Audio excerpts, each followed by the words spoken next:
Welcome into a Monday edition of the Jordy Culotta Show, live, powered, and driven here by Go Chevrolet, our friends over at Go. Check them out online at GEAUXChevrolet.com.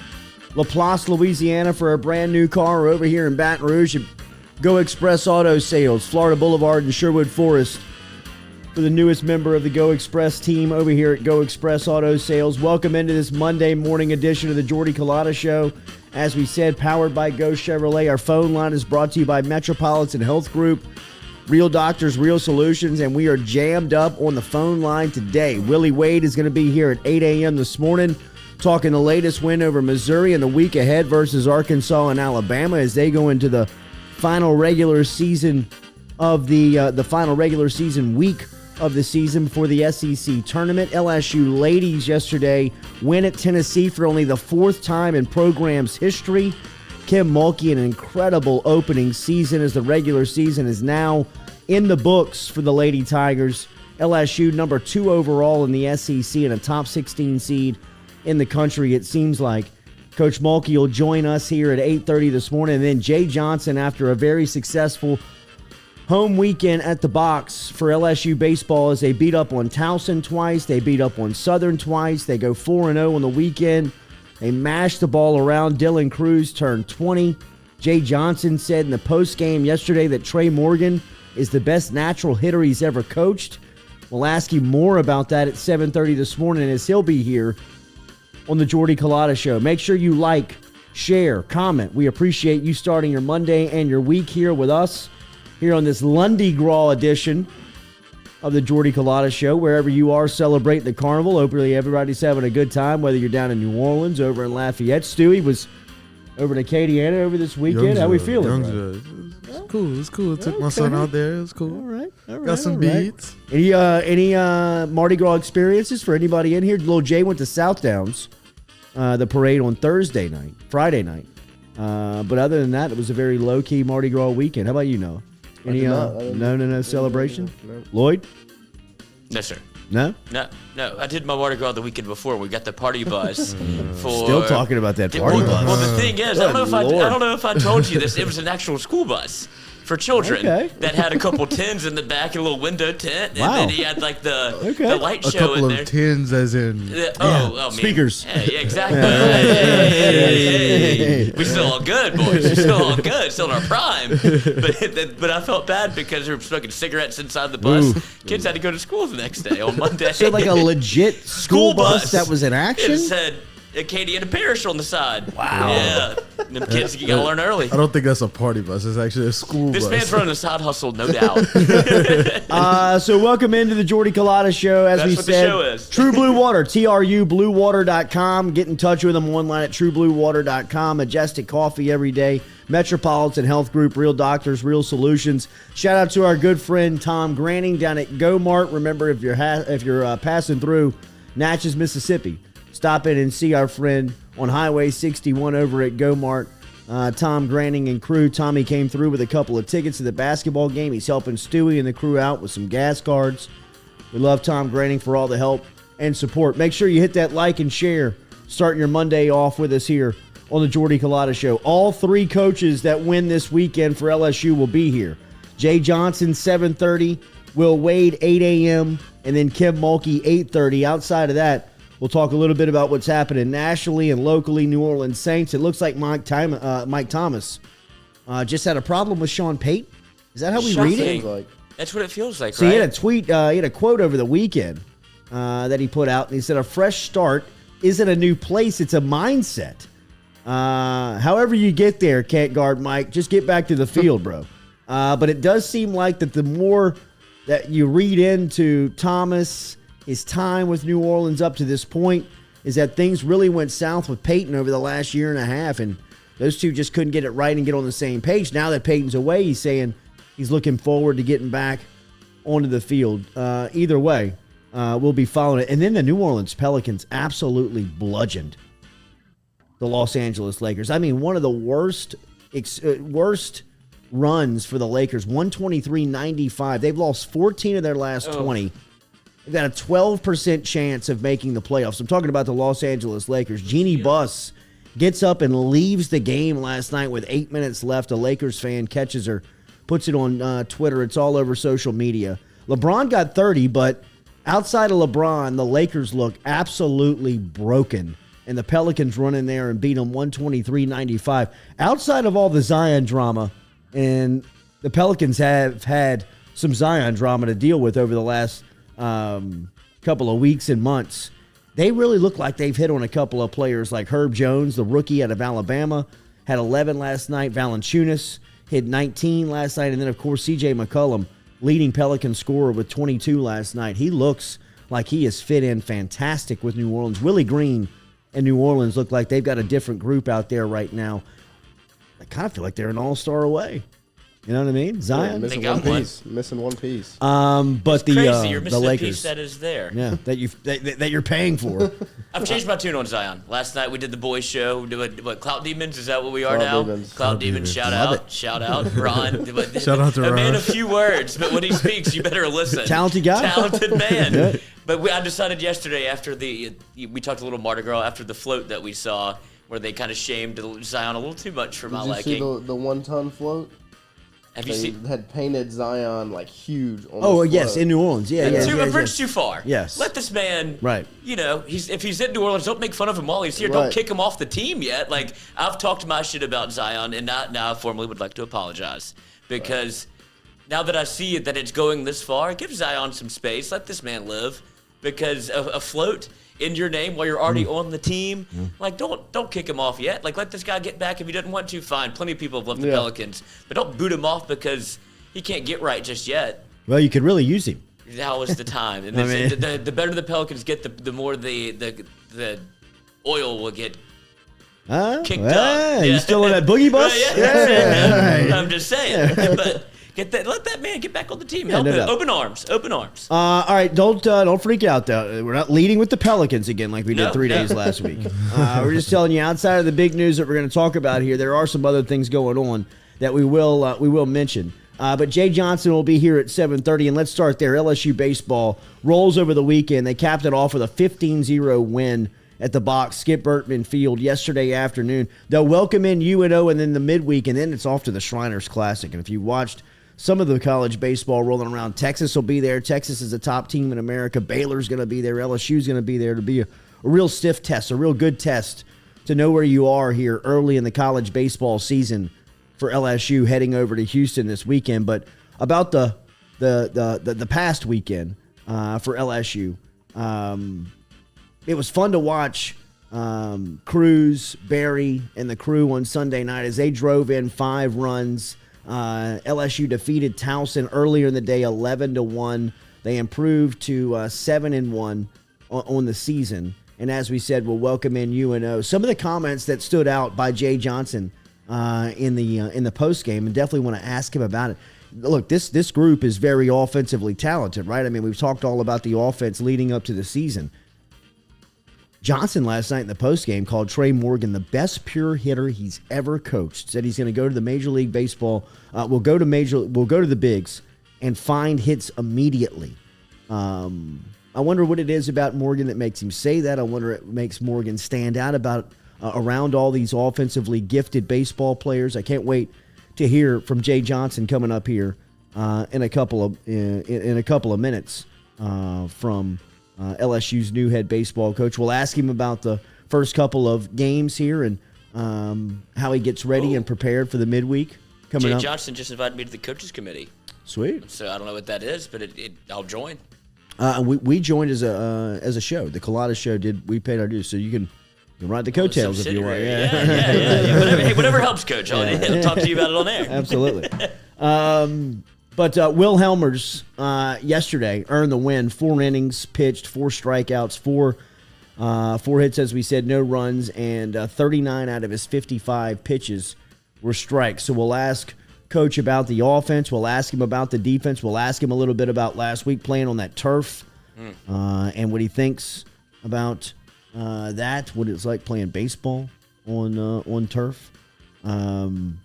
It feels like he said the right things, but it felt like in his comments he was saying this is kind of an anomaly. This isn't who we are. The defense doesn't look maybe as good as the offensive numbers are, but that's who you got with Jay Johnson, right? Like he told you that we're gonna score a ton of runs, and the defense is lacking a little bit. But I think the turf was an anomaly, and you can see that in the entire team. Like, I think he's got a squad.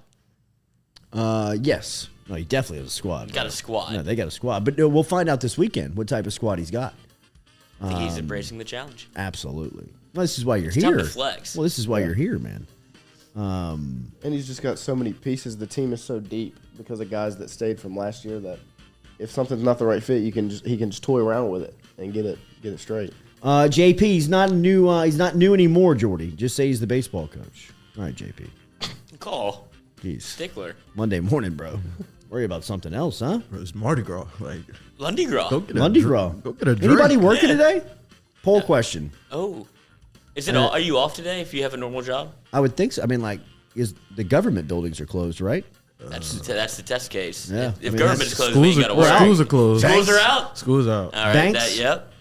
I don't know. I don't go to the bank. I think the bank might be open. Bank Okay. might be open. I mean, Got to get the money today. Money's still flowing. Stevie G, we will get an update on Javon Coleman from Coach Jay Johnson, then not new coach Jay Johnson coming up here at 7:30 this morning. We'll ask him an update on Coleman. We'll get his thoughts, obviously, on the weekend. Barry, his lineup, some of the things that he's continuing to tinker with. But Southern Eye question, Southern Eye Center poll question of the first hour. You working today? Today On a this holiday. Monday, Grow? JJ Pickett in the chat. Yes, we working. Okay. Well, he could be doing anything. Cody Boudreaux working today, but off tomorrow. With the $5 super chat. Boudreaux, I hope you're working. The money. Hey, we got $50 Yeah, last shout night. out Slat. Slat gave us 50 for the boys. Nice. So it paid for Appreciate that, itself. Slat. Matt Reynolds, people outside of Baton Rouge and New Orleans are definitely working. I understand that, but I'm talking about South Louisiana. I guarantee you they're not working down in Eunice this morning. They're not working down in Lafayette. Some parts of Lafayette. Who's my corner? The mayor of Eunice. Long Harold Simon. And Yeah. he the mayor of Eunice. He was doing donuts during a I parade. think that's what they told him. Yeah, he can do When he whatever got pulled want. over. That's what he Call told the them. mayor. Yeah, Yeah. he said, yeah. I am the mayor. Not as much got the clout. keys. Not as much clout as you thought you had, Harold. I think Yeah, you ended right. up going to jail. Spread up, Harold. Yeah, but up Harold Simon. Step out the Should've vehicle won the for natty. us. Yeah, right. Hands on the hood, Harold. Spread them. That's awesome. Speedbag 1983 Whoa. working today, off tomorrow. Cody Boudreaux says the show was good last night. I agree. Hughes Bowden, Jordy, please ask Jay to hold Blake money until Saturday against Texas. I will not, Bowden. I will not. Yeah, we're not going to get that to bridge to, yeah. I'm not going to bring We're him not going on to wade into too for the far first of time in waters. season and give him my strategy on what I think he should do on Saturday. Big baseball guy, Jordy? Yeah, right. Exactly. Joseph Baggert working on a magazine in NOLA right now. Got to get out of here early so I don't get stuck. Tomorrow's the worst day of it all, Joey. Brian Burgess is working tomorrow too, at least for part of the day. Oh, what are you in a sweatshop over there, Brian? You don't have to, man. All right, Jay Johnson coming up here in 10 minutes. Will Wade coming up here in. We're going to talk to him at 8 a.m. this morning. Then Kim Mulkey's going to be here at 8:30 this morning. So we'll talk to all three of the successful winning coaches from LSU over the weekend. I thought Wade and his crew needed Saturday. That game on Saturday was much needed for Will Wade, the LSU basketball team, just to get your confidence right, get out and play like you had played dominant basketball early in the season. It kind of felt like a little ode to the past there before they had kind of started to slip and not find their footing. You know Xavier Pinson was going to be motivated by playing his ex-team in Missouri who was coming in, but Sharif O'Neal, I thought, gave him really positive minutes. Shaq was there on Saturday inside of the Maravich Center. So there was a lot of good vibes, a lot of people dressed up for the Mardi Gras, a lot dressed up for the carnival. You mentioned ode to the past. Did you see Sharif with the ode to his dad who was in the stands with the dunk? Yes. He went with the. Yeah, he went kinda with swung the legs. It looked just like old Yeah, Papa. the old logo, the old Yes. Shaq logo. Statue. That was the first thing I thought when I said when I saw it. I mean, I thought like, wow, that looked like his dad. And then of course Dan Bournet, who is the PA announcer inside of the Maravich Center, same PA announcer that was calling Shaquille O'Neal's games way back in the day, and hit him with and he used to always give you the O'Neal. He would hold the O, right? And I don't know if he did that with Sharif as much as he did it with Shaq back in the day, but he did that on that dunk and it was kind of like a tip of the cap to Shaq Shed a while he tear. was there. It was. God, that is kind of like a tear-shedding moment. Did you cry? No, but it definitely threw me back. Did it? It definitely threw me back. Yeah, absolutely. Dan, what are you doing? Yes, I mean, I still hear him introducing Shaq. I mean, he was the last one. And 7-1 from San Antonio. Shaquille. Oh, I mean, he would hold it for like 20 seconds. Like a wrestler. Yeah, and Shaq would just kind of like walk off of the bench. He would Slow never get walk. it. Yeah, just slow walk. I gotta from go one to in the air. Orlando. Cody Boudreaux. Julian Phillips was at the game too. What about that guy? He looks like he could play tonight. Power forward out of Florida. Somebody was asking about Leonard Miller, a basketball recruit, Chile. I hadn't heard much about him. I know that they are in the teeth of recruiting right now. We'll ask Wade kind of where they are on transfer portal and monitoring all of that stuff and where they are as far as being able to shuffle around. I know that they're still in talks with Marvell Allen about reclassification into next year's class. That would be a huge pickup. Not that it already isn't, but to add him a year earlier would be enormous for LSU. But the week ahead for LSU is going to be tough, man, right? Arkansas coming up on the midweek, and then you travel back to Baton Rouge to close out the regular season versus Nate Oates in Alabama on a Saturday morning game. That'll be 11 o'clock in the morning on the SEC Network and the Maravich Center. Actually, I think that one's on CBS. It's going to be a nationally televised game coming up on Saturday. So a big week for Will Wade. And as he pointed out on Friday night or Friday afternoon when he was meeting with the press, I think he was asked directly about his postseason seeding in the NCAA tournament. And he stopped the question and said, look, we got to get into the tournament first. So he knows and feels that they've got to perform here down the stretch to make sure that they stamp their ticket into the big dance. And right now, this is, everything's a must win. We talked about it back to the South Carolina, back to Kentucky. Those are games that, could haunt you in the selection committee room. But you still have an opportunity to control what you what your destiny is going to look like in the postseason if you continue to win and play good. And Saturday was, that was much needed. I thought the defense turned into offense. It felt like they were kind of getting their defensive stride and swag back. And then, they run into a team in Arkansas who's got the best defense in the league and is really playing well right now. They beat Auburn they beat Auburn a couple of weeks ago. They beat Tennessee on Saturday. They're really playing well, especially at home at Bud Walton. And I expect it'll be senior night for Arkansas. I mean, this is going to be a tough place to walk into and try and win. But this would go a long way if they can go in there and win this game, just because of their backs up against the wall and how good Arkansas is playing right now. Arkansas, hottest team in the league right now? I would think so. Auburn kind of going in the wrong direction here. Bet on Auburn second half. It's at 3 of the last 4 they've lost on the road. I know, but they still are terrifying. Yes, they are. Whenever they're right, because Jabari has found out that it feels like the team, and it feels like all of Auburn has found out that, bro, he's the best player on the team. Get him the ball. And they didn't get it to him the last shot against, who did they play? Who did Auburn play? Tennessee? Tennessee. Yeah, at Tennessee, that place was rocking. A lot of upsets over the weekend. But Jabari Smith had found out that he's like, dude, I'm the guy. Because every time he touches the ball, he's either driving or scoring or getting to the foul line. And Auburn was like the last team to notice that. Walker Kessler's a menace. He is. Well, I mean, he changes the entire complexion of the game. You can't drive. Well, you can't do anything. He cleans everything up, man. I mean, he is a rim protector by every sense of the word. Remember, Hargrove Roofing and Steel Henry. Get in touch with Steel today if you can. If you need a new roof, if your roof is damaged, if you just need somebody to get up on the roof and tell you if it's damaged or not, get in touch with our friend Steel Henry. He's down at Hargrove Roofing, located down in Lafayette, but working all of South Louisiana. In fact, if you're listening to this ad and you hear him, get in touch with him.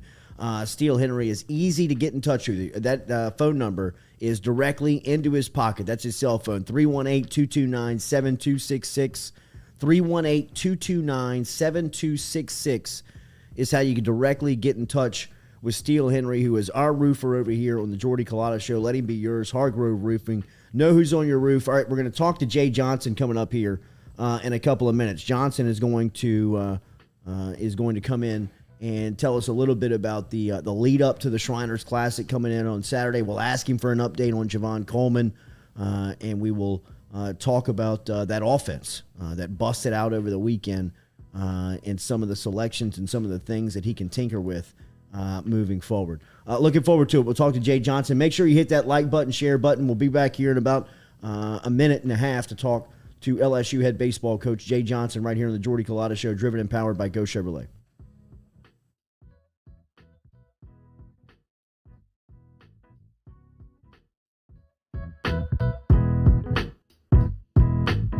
The Jordy Culotta Show is brought to you daily by Morales Roll-Offs. Morales Roll-Offs provides dumpster rentals for residential and commercial needs in Baton Rouge and surrounding areas.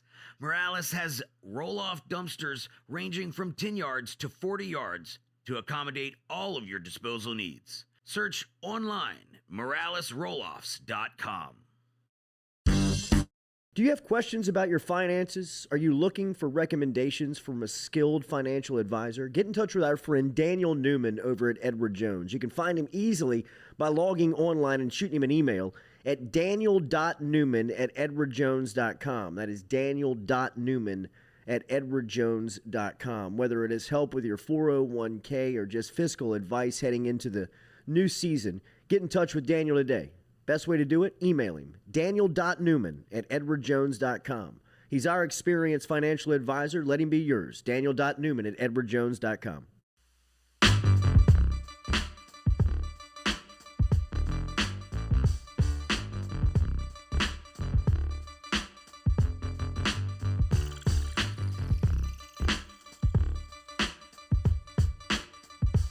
All right, welcome back here to the Jordy Culotta Show. A successful weekend for LSU sports. The Lady Tiger basketball team closed out the regular season with their first win over Tennessee, or fourth win in program's history. We'll talk to Kim Mulkey coming up here at 8:30. Will Wade and LSU men get past Missouri, set up a very interesting week ahead with Arkansas and Alabama. Coach Wade will be here at 8 a.m. And Coach Jay Johnson and the LSU baseball team were very successful, 4-0 over the weekend. Beat Towson twice, beat Southern twice. You saw everything. Saw the pitching, you saw the offense. Offensively, they busted out yesterday with a really good performance over Southern and a big win. And then the week ahead, UNO, Blake Dean coming in the midweek, and then the Shriners Classic over in Houston, where it will be the heavyweights of college baseball all playing at Minute Maid in Houston. Jay Johnson, first-year head coach over at LSU, joins us here on this Monday morning. Coach, happy Mardi Gras, and congratulations. Good morning. How are you? Same to you, and thanks for having me on again. Absolutely. Coach, a very interesting comment by you in the postgame that we were talking about leading up to the segment is what you said about Trey Morgan. Your offense, your lineup, very gifted. You in the postgame said that Morgan is the best natural hitter that you've ever coached, and that he's just going to get to the show and going to collect hits. What out of the lineup of so gifted swingers do you see that stands out from Trey Morgan? Yeah, I mean, they all have a different skill set, just as far as pure bat to ball, where you can line up the barrel and hit the ball where people are not standing. Is pretty special talent. I liken him kind of the Tony Gwynn.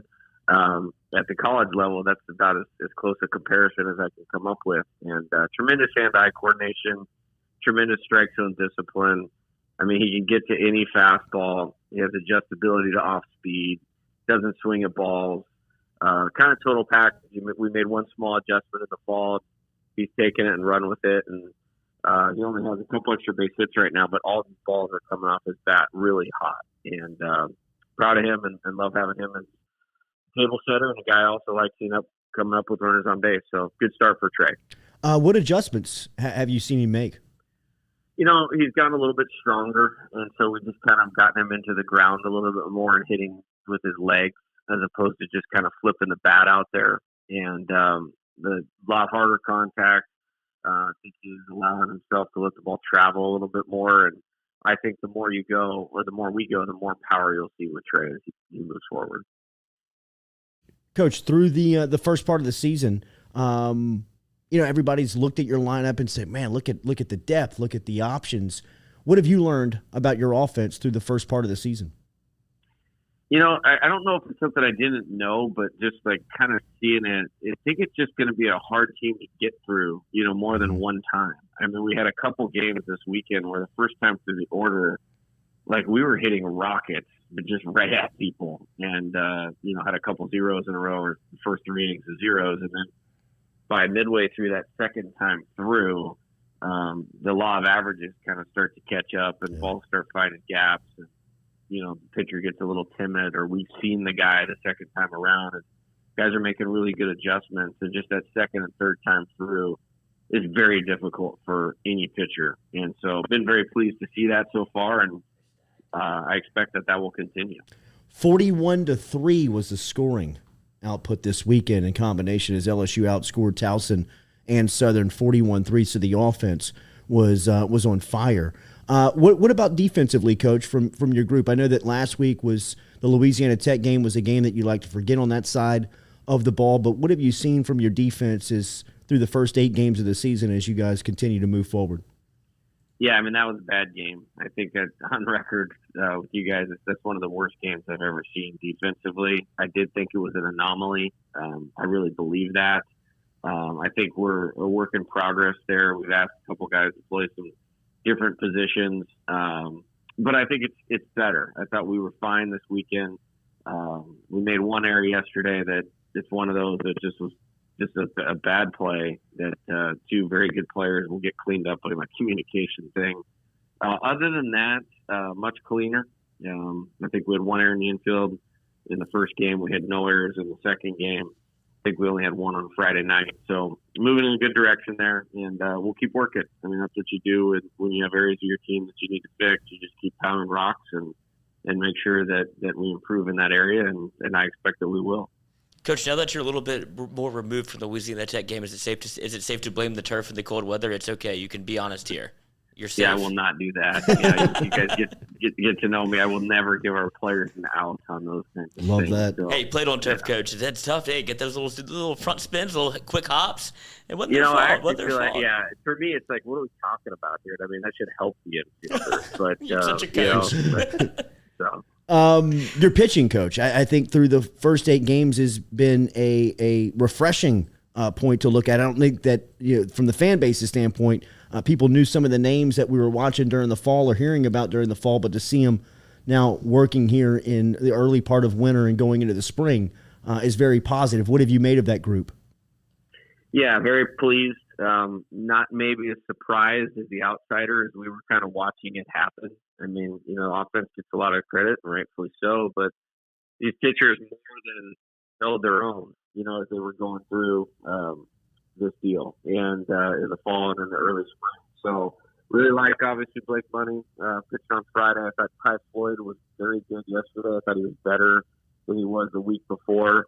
And I think the volume of arms coming out of the pen is our strength, where it's just like you don't kind of know who's coming. And as an opposing coach, sometimes that's tough to deal with. And a lot of guys right now are making a positive contribution. Like if you look on our stat line, we've used a ton of guys. I mean, we brought in a freshman yesterday in the 9th inning, Sam Sutton, who was 90 to 93 with a good breaking ball and punched out 2. And people are like, who is this guy? It's like, well, I mean, these guys are itching for the ball. There's only so many to get. And that's a good sign for us now, and a really, really good sign for us moving forward in future years as well. What do you specifically look for on a Friday night guy and whatever it is? It feels like Blake Money has that, right?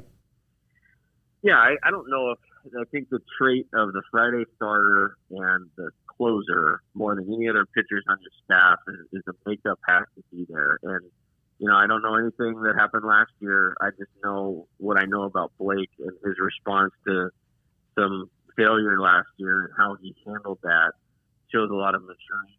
And his preparation right now is elite. I mean, the people like seeing the dominance on Friday night, but if you watch this guy from the time we showed up in August, and then you watch him between start 1 and start 2 and the work that he puts in and how detailed he is with that, you'd start to go like, okay, we know he's got the talent, but you're really starting to connect the dots. You know what I mean? Yeah. Of why he's being successful. Jay Johnson, LSU head baseball coach, joining us here. The Tigers are 7-1 on the season. They travel to Houston this weekend before a midweek game versus Blake Dean and UNO. How do you manage this week with such a huge weekend on the horizon, and through preparation for the guys?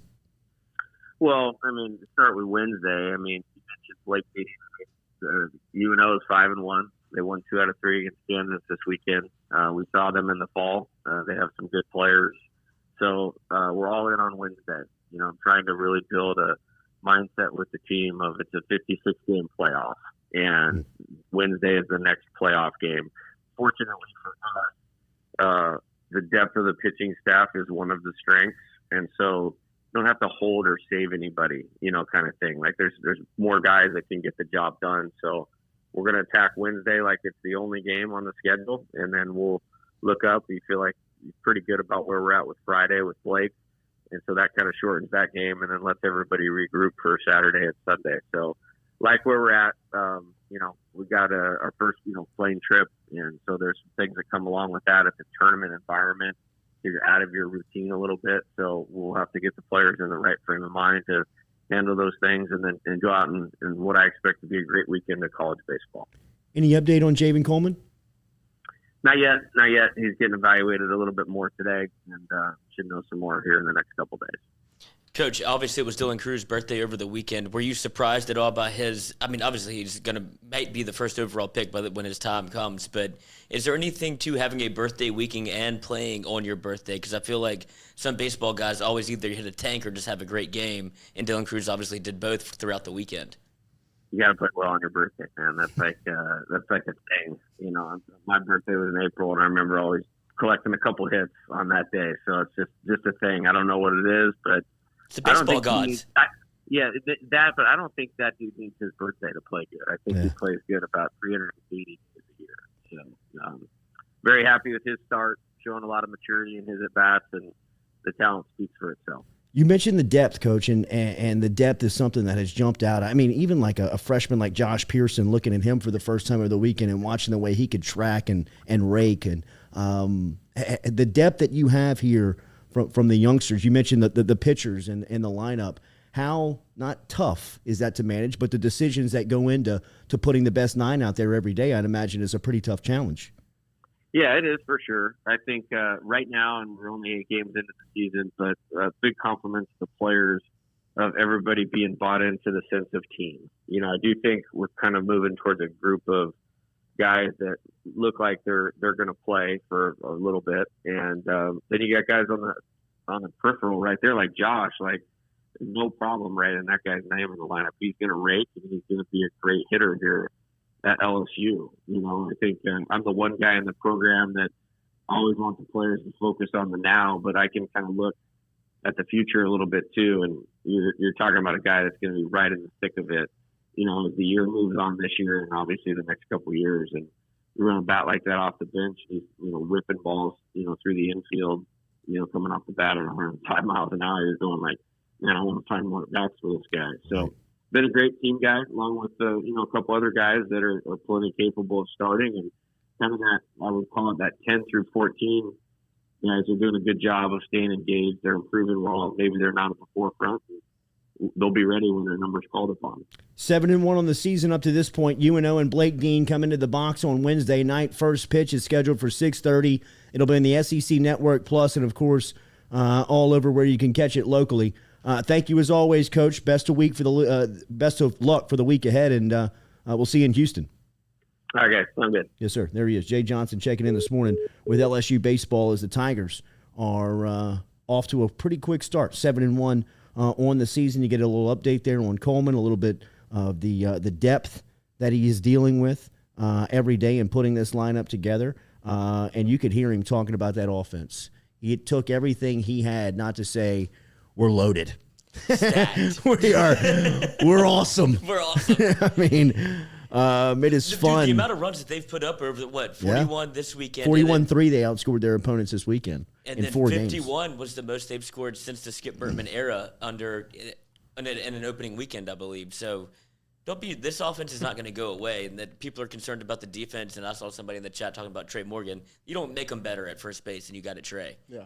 Dude's got swag everywhere and knows how to play the position. Well, I mean, one thing is evident is that Jay Johnson knows a lot of baseball. He's a great, X Can't and O question- don't coach. question him. And for him to get on and talk about Morgan like that tells me everything I need to know. Yep. Right? Like I'm good. I'm done.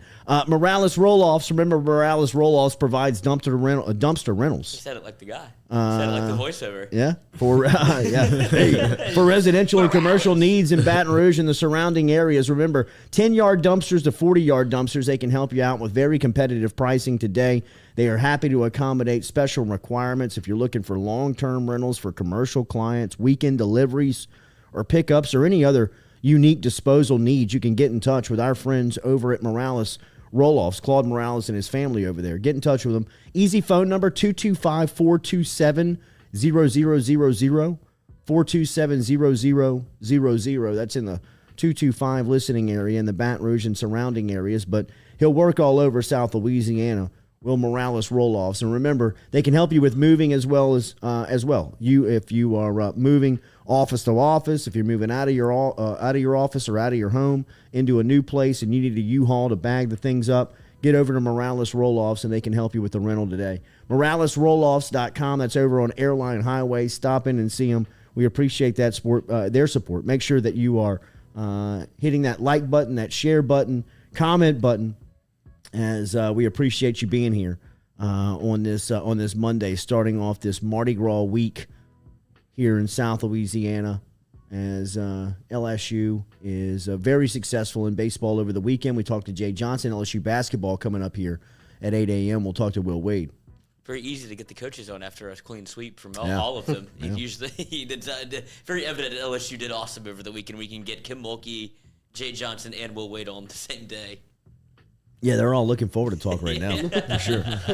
Especially Coach Mulkey, man. It's incredible. Unbelievable. It is amazing. I watched her team play yesterday without Alexis Morris over in Knoxville, which still has that feeling when you watch the Lady Vols play on television. I know Pat Summitt is not there, but her aura, her ghost is very much feeling and comes through the television. I can't wait to talk to Coach Mulkey about the experience of closing out the regular season here, her first at LSU over at the Summit, somebody who has meant so much to her career and so much and been such a great mentor. If you were watching the broadcast yesterday, they were able to take and get a picture from the Olympics back in 1984 when Pat Summitt was coaching Kim Mulkey, and Mulkey had her patented, pigtail braids, and she was kind of, close in on Summitt, and so you could tell that Summitt was really coaching her up. And I'd imagine that really meant a lot. She was asked about it last week during the press conference, but now that it's behind her and they got the win, and her team was able to go in there and win without Alexis Morris, and not only did they win, they really controlled the game. I know it became tight at the end, but that's what happens when you don't make free throws and you have a big lead and you're playing on somebody's home court that is knocking down shots. That's what happens. And I think that's where they missed Alexis Morris the most, was at the end of the game, where they had some sloppy turnovers. They missed free throws, and that gave Tennessee a crack and a door to kind of get through and try and make that a game again. But credit LSU.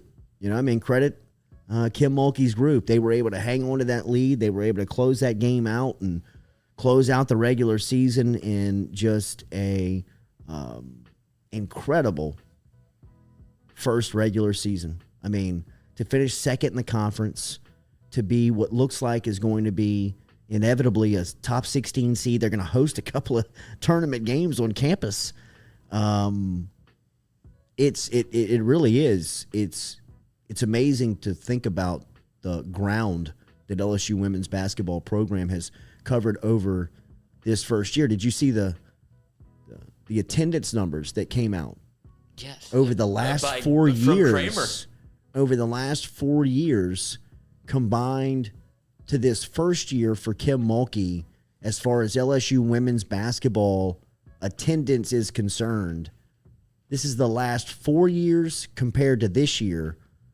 And this year had like 5,000 more people that had watched women's basketball on campus this season compared to the last four. And, beyond all the things that LSU women's hoops are accomplishing on the floor and they've had an incredible turnaround. Todd Politz told us last week where it's the single season biggest turnaround on campus in sports history. That she's doing it the right way. She's doing it building interest and support through the community, and people are there and going to the games. What's the number? 100,000 over the last 4 years compared to 105,000. There it is, right there with the balcony Bengals as the backdrop. Shout out to the boys. Last 4 years combined attendance numbers for LSU women's basketball, 100,097. This season alone, 105,562. I mean, just an incredible part of the story. Another incredible part of the story for Kim Mulkey, LSU women's hoops, on, just what they're accomplishing under her direction. It's amazing to see the confidence that they play with out there. I mean, watching them play Lil J and I didn't even recognize that Alexis Morris went on the floor until like midway through the first quarter. He was like, who's their best player? And I'm like, Alexis Morris, Pointer, Cherry. Newbie played great yesterday. And then I'm like, and he's like, well, which one's Morris? And I'm like, she's not. He's like, well, what number is she? I'm like, well, don't hold my feet to the fire. Go to your room. I don't know. I don't see her. And then like right on cue, like the announcer was like, hey, without Morris in the lineup today, I'm like, there you go, bro. She's not even playing. And they controlled that game for nearly. Now, I mean, like it got close at the end, but I mean, they were dominating Tennessee for a while. Well, Tennessee used to be the boogeyman. Like back in the day, absolutely. If you remember when Pat Summitt and Simone Augustus, what did they hit, like a half court, almost like a half court shot against LSU whenever Simone and Sylvia Fowles were on the same team. That was the team that was always supposed to be able to win a national championship for women's basketball, but they could never get over the hump with Tennessee. So it's nice to, even if it's just, a regular season SEC game. Absolutely. It's the fourth time ever in the program's history that they've won there. Like, I mean, that's a huge deal. Like, yes. It's always been tough to beat Tennessee, and for her to go stroll in her first year. First time she runs up not in a there. Big deal, dude. Let's go to the Summit. NBD, second overall seed in the SEC. Love it. I mean, she's not done. What she has done in year one makes you just starving for what the future is going to look like. I mean, like right now, you're thinking almost like a Joe Burrow quarterback in Cincinnati scenario with Kim Mulkey leading the women down here in basketball. How many natties are they going to get? How many Super Bowls is he going to go to? Hard to get there. Very difficult. And she's been the first to point out, like, look, we have a fantastic group of seniors. Don't let this be the standard, because I've said this before and I'll say it again, but she came on this show and said, give us time, be patient, but the seniors have bought in so much that it's kind of accelerated the timeline a little bit, but I think she believes so much in this group that maybe a little lightning in the bottle. Go 2014, Candace Parker went coast to coast for a layup in the Final Four. Yeah, and then LSU had a shot at the buzzer that didn't go in. Donnie T, Tennessee is not that Tennessee anymore. It's still the name on the chest, Donnie. It's still the name across on the court. Across the uniform. It still has the Summit on the court. That's still a meaningful win for a program looking to regain their footing in the national landscape of women's college basketball. That was a big day for LSU women yesterday. I know that it was not Pat Summitt's Tennessee team that they were beating, but it was still the colors. It was still the Vols, and it was still on the Summit floor. And, look, they're playing better than they have been over the last couple of years without her. And it's been tough to anytime you have to replace a legend. That's one of the hardest things to do in any capacity. And they have not obviously been able to fill those shoes, but they look like they're closer than they have ever been with where they are now. So, a really good regular season for LSU, an incredible run under Kim Mulkey here in year one. As we said, we'll talk to her coming up here at 8:30 this morning as they finished 25-4 overall in the season, 13-3 in conference play. They were 14-2 at home and 7-2 away from the Maravich Center. Just an incredible run. They're on an 8-game win streak right now. Can you explain how? Just her? It's unbelievable. I think buy-in. I think, coaching to me is so much more than X and O. Like, it's so much more than just putting your team in the right position to make the plays. It's being able to get the best out of people. I mean, nobody's been able to really motivate, like Kim Mulkey has, or at least get the best out of the group or individuals like she's been able to do with this specific team here in year one. I don't have the exact description on why it's happening, but other than it's just, this is who she is. This is what she does. She takes, this was probably the team that she was almost looking forward to coaching the most because there was so little expectation. Like after this, not only for what she's done this year with the record, but her roster is going to look totally different next year. I mean, they're going to look like a top 10 team as far as the roster get Morris back. Is constructed, right? And you get some of your leadership back on this team. But I mean, now the expectation is going to start coming with and I don't think she's running from it. Yeah, she's absolutely embracing that. But this team had zero, right? Like this team had 9 games. Yeah, right. I mean, 9 games. They had nobody on the roster. They had no, Nikki Fargas did everything but recruit. You know what I mean? Like the last thing she was doing was attracting talent. She was not bringing anybody in. So her roster was so bad. Which is shocking because she used to come to speak to, like, I was in school whenever she was the coach, and whenever she came into class, she was electric. Like, yeah, she should have been a great recruiter. No, I think they really and truly, I don't, this is just my opinion, and I thought that Nikki Caldwell Fargas was absolutely a slam dunk hire.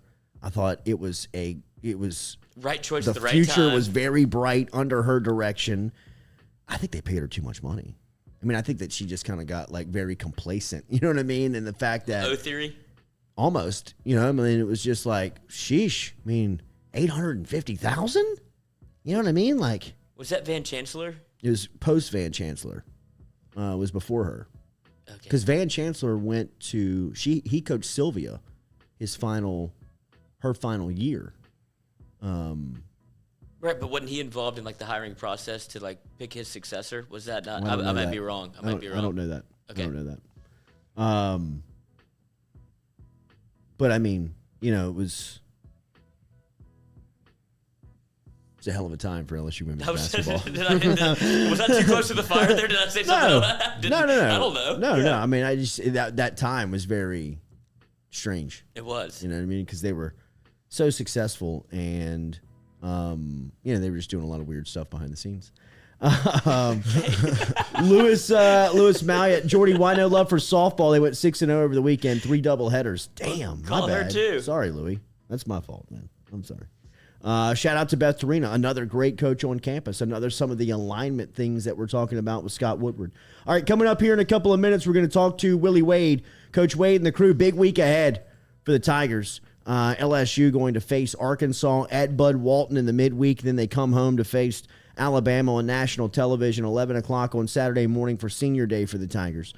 Remember, daily here, we are brought to you by, on the Jordy Culotta Show, daily we are brought to you by RMB Builders, rmb-builders.com. Get in touch with Rhett Bourgeois and his crew, rmb-builders.com. You need a custom design home. You need to refurbish the home that you're living in, reconstruction. Get in touch with RMB. Rhett Bourgeois, rmb-builders.com. Discover homes with extraordinary quality and excellent design, all by our friend over at RMB Builders. rmb-builders.com. Tell them you heard it right here on the Jordy Culotta Show. Boot up, Will Wade, coming up next here as we talk to Coach Wade about the week ahead, the win over Missouri, and LSU heading down the stretch here, late February, early March push for the Tigers as the postseason is just upon us. Just about upon us here in men's college basketball. We'll talk to Coach Wade coming up here next on the Jordy Culotta Show, driven and powered by Go Chevrolet.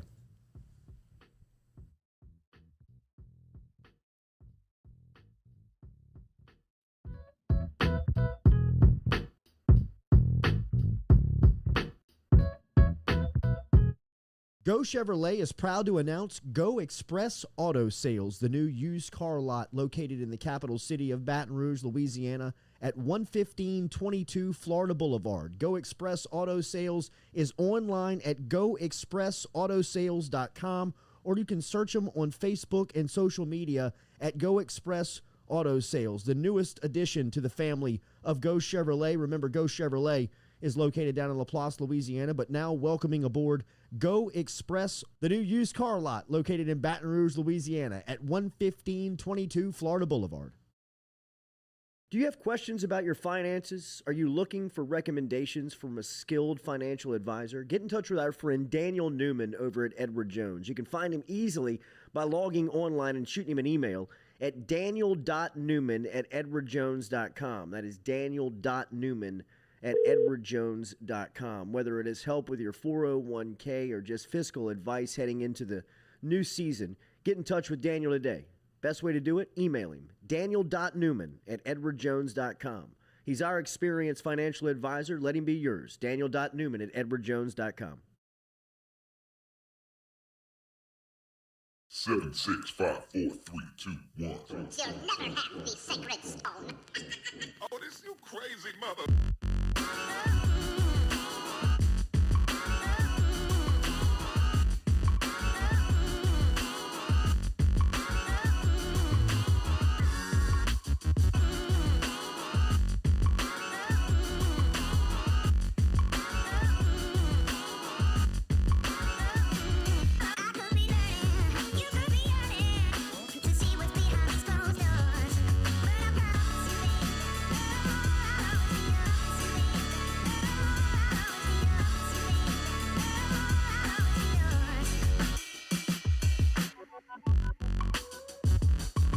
Welcome back here to the Jordy Culotta Show, driven and powered by Ghost Chevrolet. Shout out to our guy, Willie Wade, as they roll through Missouri over the weekend. Big week ahead for the boys as they will travel to Bud Walton on what should be a raucous senior night in front of the Hogs, and then they'll come home for a nationally televised game and close out their regular season versus Nate Oates in Alabama. Will Wade joins us now here on the Jordy Culotta Show. Always compliments of our friends over at Phil's Oyster Bar. Good morning, Coach. How are you?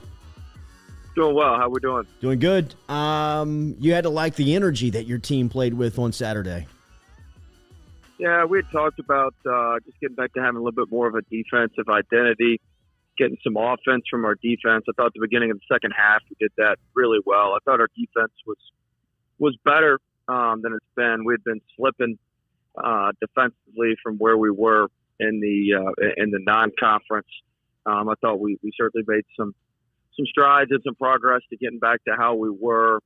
And, you know, our offense was better than it's been. We scored, I think, 1.16 points of possession, which is about the best we've done in SEC play. So that was certainly a positive. Now we've got, Arkansas is the best defensive team in our league in league play, and they're playing as well as anybody in our league and anybody in the country. You nearly played flawless at Rupp Arena in the first half. You only turned it over 5 times in the last 20 minutes against Missouri on Saturday.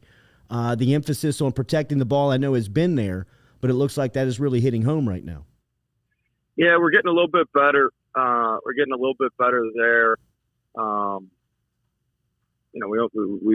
We've got to get shots on the basket to help our offense. And so being able to not turn it over, I'm trying to get back in transition defense a little bit more to help our transition defense, so we're not going to be quite as good on the offensive glass. And when we're not as good on the offensive glass, we can't turn the ball over because we're just not going to generate enough extra possessions. So I think we're improving there. We're going to keep working on it. We still Saturday we had 4 travels, which can't happen. We've got to be cautious of all that.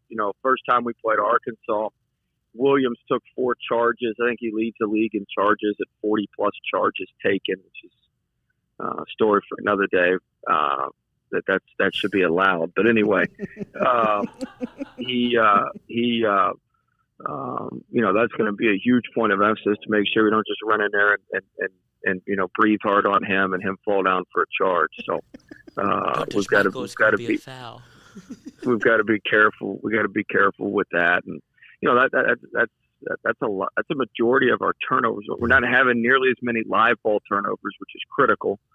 And to your point, the first half of Kentucky, we played as good a complementary basketball as we have in a while, especially on the road, where our offense complemented our defense, and then we got we got way stagnant in the second half, and our defense just was atrocious. We got middle driven and we got split. We just gave up layup after layup after layup. So we still need a complete game on the road, and Wednesday would certainly be a nice time to start. What makes Arkansas's defense so good right now? Well, they're very connected. Their hand activity, the way they scout, they take away your strengths. They're in a stance, they're connected. Their hand activity is as good as you've seen, just in terms of their left hands up to take away your right hand passes. They're on it. They do a very good job with the scouting. They got very good personnel, and they're just connected. They got 5 guys just out there playing as one. And then, like I said, Williams, Jalen Williams, number 10 for them. I'm not saying he's the best player in the conference or anything like that. He's a damn good player. He averages a double-double. But there's no question in my mind he's the most valuable player to his team of anybody in the conference. Wow. And that's because of what he does defensively and rebounding-wise. He averages 11 points a game. He'll make some threes and throw some stuff in. But the way he protects that rim allows their defense to be so good. Whether it is taking the charge, whether it's blocking shots, just his presence back there. There's not a more valuable person to their team in the conference than Williams, in my opinion. Xavier Pinson could be, I think, maybe argued against that point for what he's brought you since he's been back, especially the emphasis on protecting the ball. Where is he now? And then obviously Saturday going up against his ex-team was something that I'm sure motivated him, but it seems like he's really got his feet back underneath him now and running that point guard spot for you. Yeah, he's been solid. He's been solid. He did a nice job against Missouri. Obviously, he wanted to play really well against them.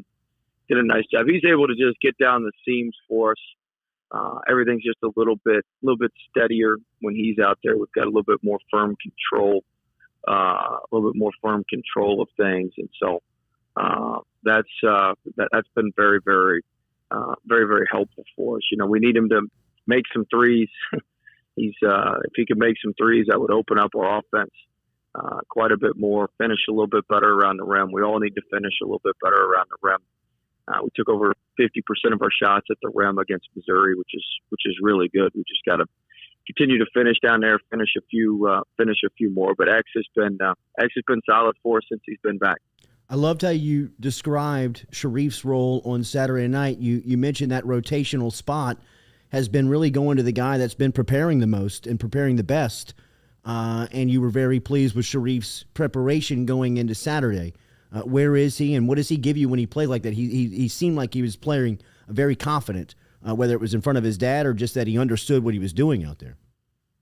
Yeah, he was very good, and he's done that in some of these home games. And so the real challenge is now to have some consistency, carry that over, be able to do that away from home, on the road against some of the really good teams, in our league. And so I was very pleased with how he played. I was very pleased with how he prepared to put himself in position to play well.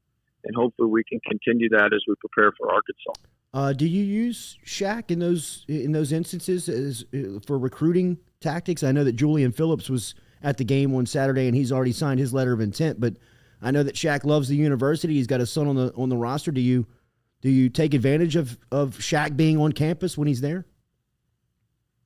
Look, it depends.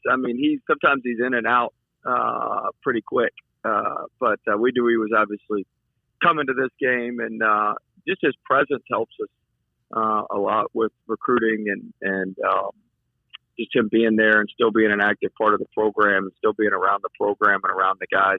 A lot of times, he was at the end of practice on Friday, and he worked Sharif. He was in there and worked Sharif out after practice and stuff like that. So that's when guys get to spend a little bit more time with him and see him one-on-one, and that obviously helps our guys and helps with recruiting. JD Note on Wednesday night. What is the challenge that he presents to you guys defensively? Well, I think he's the second leading scorer in the league, if not the leading scorer in the league. I hadn't looked at the updated stats from after the weekend when he dropped 30, but Look, he killed us down the stretch here. He made big play after big play after big play down the stretch against us here, and so we've got to find a way to contain him. Now they've got a lot of other good weapons too, with Tony and Amude's playing well for him. Devo Davis is playing well for him, and so they've got some other really good weapons. But Note is somebody that's certainly going to be at the top of the scouting report, and certainly somebody that we're going to need to be able to slow down. I don't think you can stop him, but if we could slow him down and make him earn his points, make him earn his baskets, and not bail him out, fouling him. I think that would be that's to our benefit. But it's a lot easier said than done. We actually spent a lot of the day yesterday trying to talk about some different things we could try, some different things we could do, because what we did the first game probably wasn't very effective that game, and if we try the same thing again, we're not very smart. So we'll see if we can devise something to maybe slow him down a little bit. Last week, the soundbite for you that really kind of was the headline was when you were asked about the NCAA tournament. You said, look, we got to get there first. Do you talk about your group? Do you talk about that with your group at this point of the year, just about postseason stability and getting in and making sure and securing your spots? Yeah, I mean, I think after winning Saturday, we're probably in. Yeah. And so now it's much more about seeding. So, yeah, I mean, we talked about that. I talked about it going into Saturday, what a big game that was. I felt like if we won that one, we're pretty secure in getting into things. So now it's now we got two big opportunities this week to help our seeding, to help us move around in the bracket. We really got two opportunities where we've got a lot to gain and really not a lot to lose. It's not like we're going to slide down a ton, losing either one of these games, and we've got a ton on the line in terms of what we could gain and moving up, a seed line or two, depending on how the week goes. So it's a big week for us, a lot of opportunity for us, and our guys are well aware of of what we have and where we are. And so, I told our guys I was proud of them. To get 20 wins is not easy, and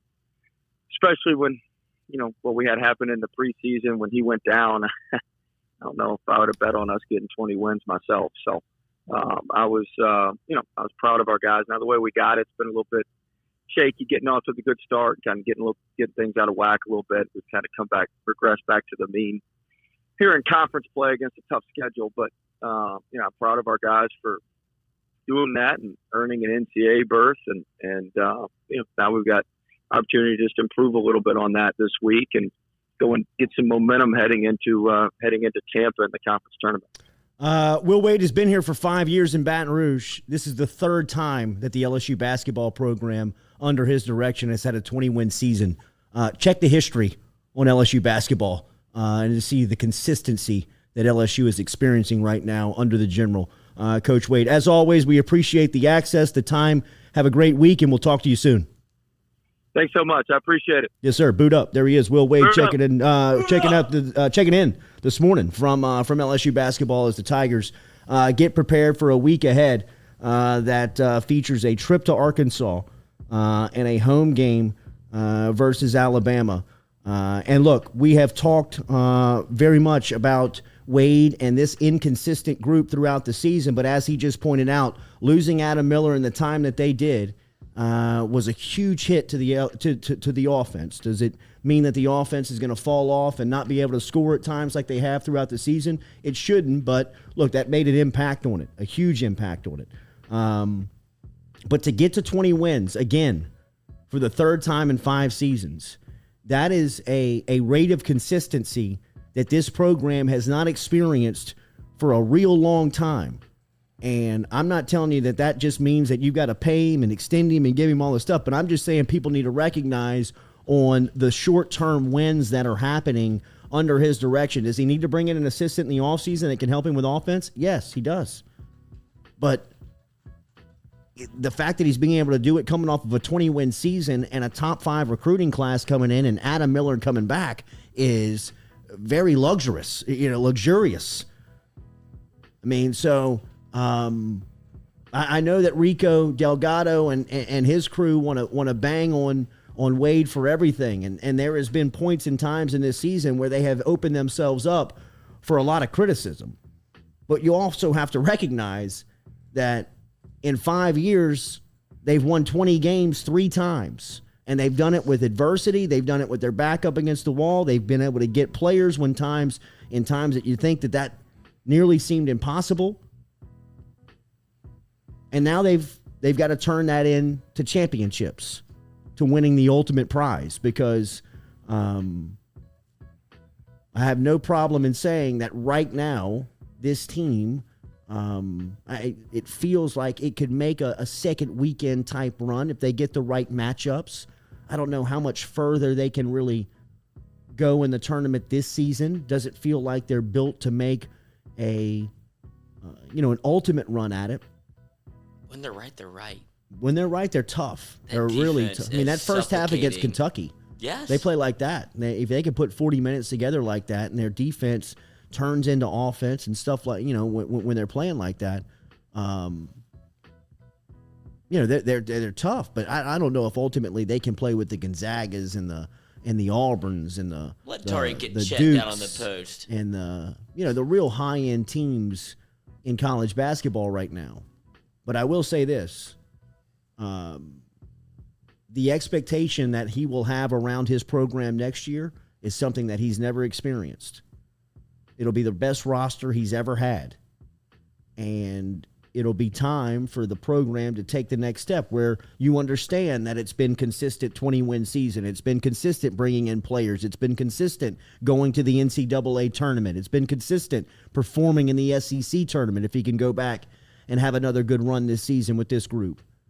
So he's checking a lot of the boxes. Now it's time to take that next step and take the program to the next height of national type lore and appreciation and respect.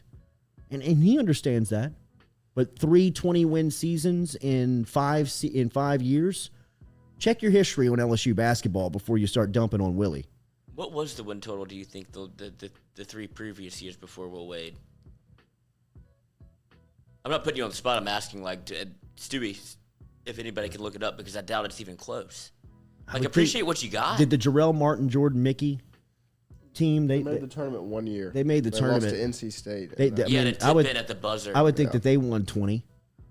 I would think that they won 20. No, games. I would like to see the numbers His for best- the next. Let's see. So Compare When 3 did years Will to Wade? 3 years. What year did Will Wade get here? 20.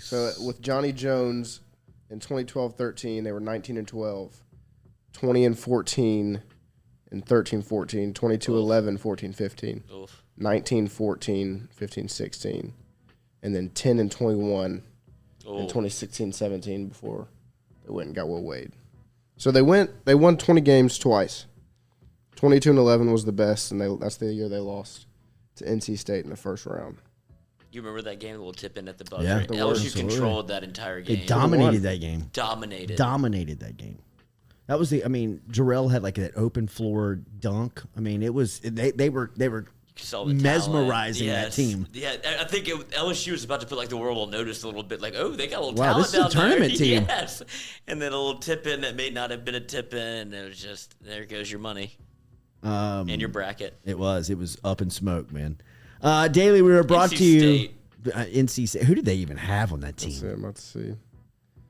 Daily, we're brought to you by Relief Med. You're gonna say Remember, there was, if only Relief Randy Med, Moss's son. if only Relief Med would have been able to help us out that night, the night that LSU got beaten on a tip in by NC State. But they can help you now. Remember, the code Parlay over there is Buster. Jordy1.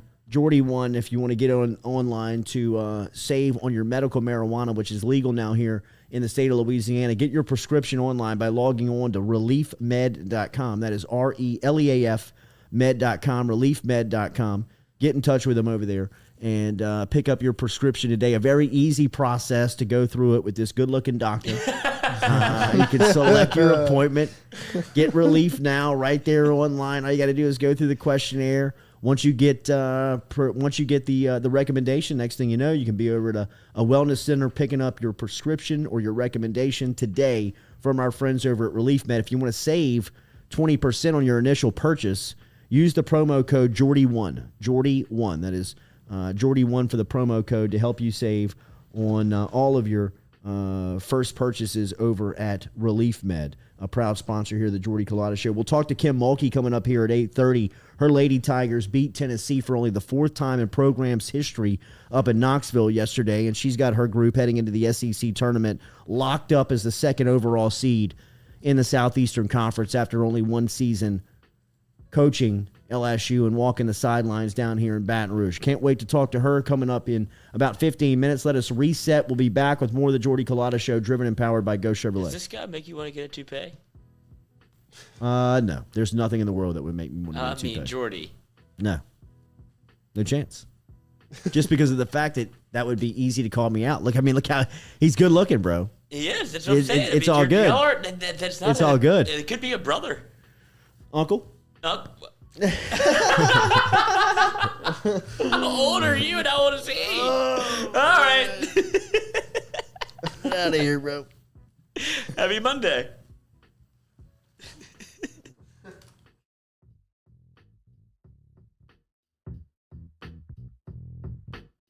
The Jordy Culotta Show is brought to you daily by Morales Roll-Offs. Morales Roll-Offs provides dumpster rentals for residential and commercial needs in Baton Rouge and surrounding areas. Morales has roll-off dumpsters ranging from 10 yards to 40 yards to accommodate all of your disposal needs. Search online, moralesrolloffs.com. Go Chevrolet is proud to announce Go Express Auto Sales, the new used car lot located in the capital city of Baton Rouge, Louisiana, at 11522 Florida Boulevard. Go Express Auto Sales is online at goexpressautosales.com, or you can search them on Facebook and social media at Go Express Auto Sales, the newest addition to the family of Go Chevrolet. Remember, Go Chevrolet is located down in Laplace, Louisiana, but now welcoming aboard Go Express, the new used car lot located in Baton Rouge, Louisiana at 11522 Florida Boulevard.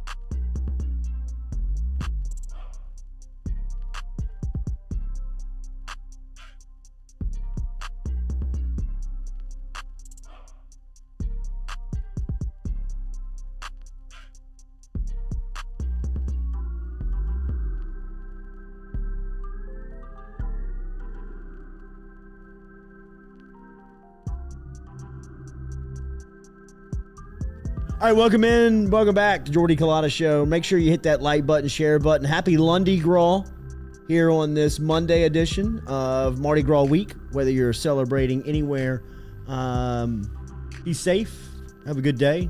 It's beautiful weather outside. We asked the poll enjoy question. I tweaked it just a touch, to where would you rather have Monday off of Mardi Gras or Wednesday off of Mardi Gras? And that is the Even though I think that Tuesday is a very highly overrated Mardi Gras day. I would use Tuesday actually to recoup from my Mardi Gras celebration. To me, back in the day, Mardi Gras was always best celebrated on Friday night, Saturday night, and then Sunday night, which is kind of the Endymion Bacchus weekend of New Orleans. And then Monday was usually just kind of like, it's over, man. I always thought that Tuesday, actual Fat Tuesday, was the day of rest. Was very much a day of like, let's get the hell out of here. If you're making it that long, you didn't do it right over the weekend. Goodness, right? Man. I mean, first off, I ain't got no money left. None. Next, I have no will left. I don't want to go. Yeah, I'm out. But like, you got to. Sometimes you have to. The early days, the high school, early college days. That's when you don't even feel it. Right. But there's days whenever you're at the end of your rope, like you start feeling, you're like, I think I'm I was washed. probably around your age when it was like, It was over. Bro, I was feeling it like it was over. You know, what 4 I mean? years ago, the last time that Mardi Gras existed. I haven't probably done. We were my there body on what you've done we were there years. on like a Sunday or a Monday, and it's like, what do we? I don't even want to go. Yeah. And I set up the air mattress, and Sean used to live in New Orleans. I set up the air mattress on his floor for me, and fast forward like 2 days later, he's still sleeping on the air mattress because he did all of Mardi Gras, and he wouldn't even go to his bed. He went straight to just his living room. Air mattress still there, and he was sleeping on the floor. Yeah. And that's what Mardi Gras will do to you if you try to go every day. Yeah, if you press it. The good Mardi Gras are the best though. That's what I'm saying. You're chasing such a good time. I feel like this one was one for the books. Wow, Really? Stewie. It seems like it You was. saw no boobs. I didn't, but I'm saying like it seems like the city was popping this weekend. I did not go. Popping literally. Oh, okay. This is a Oh, third. oh, Okay, this is- okay, This is me okay, speaking about the okay, world, okay. not me, I not got my you. personal I got you. experience. I got you. No. All right. Damn. Do you remember your first Mardi Gras? Absolutely, I do. Absolutely. I mean, dude, we went on a 10-year run where we went every year because my grandfather rode in Endymion. So we would like show up on Thursday. I mean, this is like kids. You know what I mean? Like we had the ladders built with the seats Yes. on top.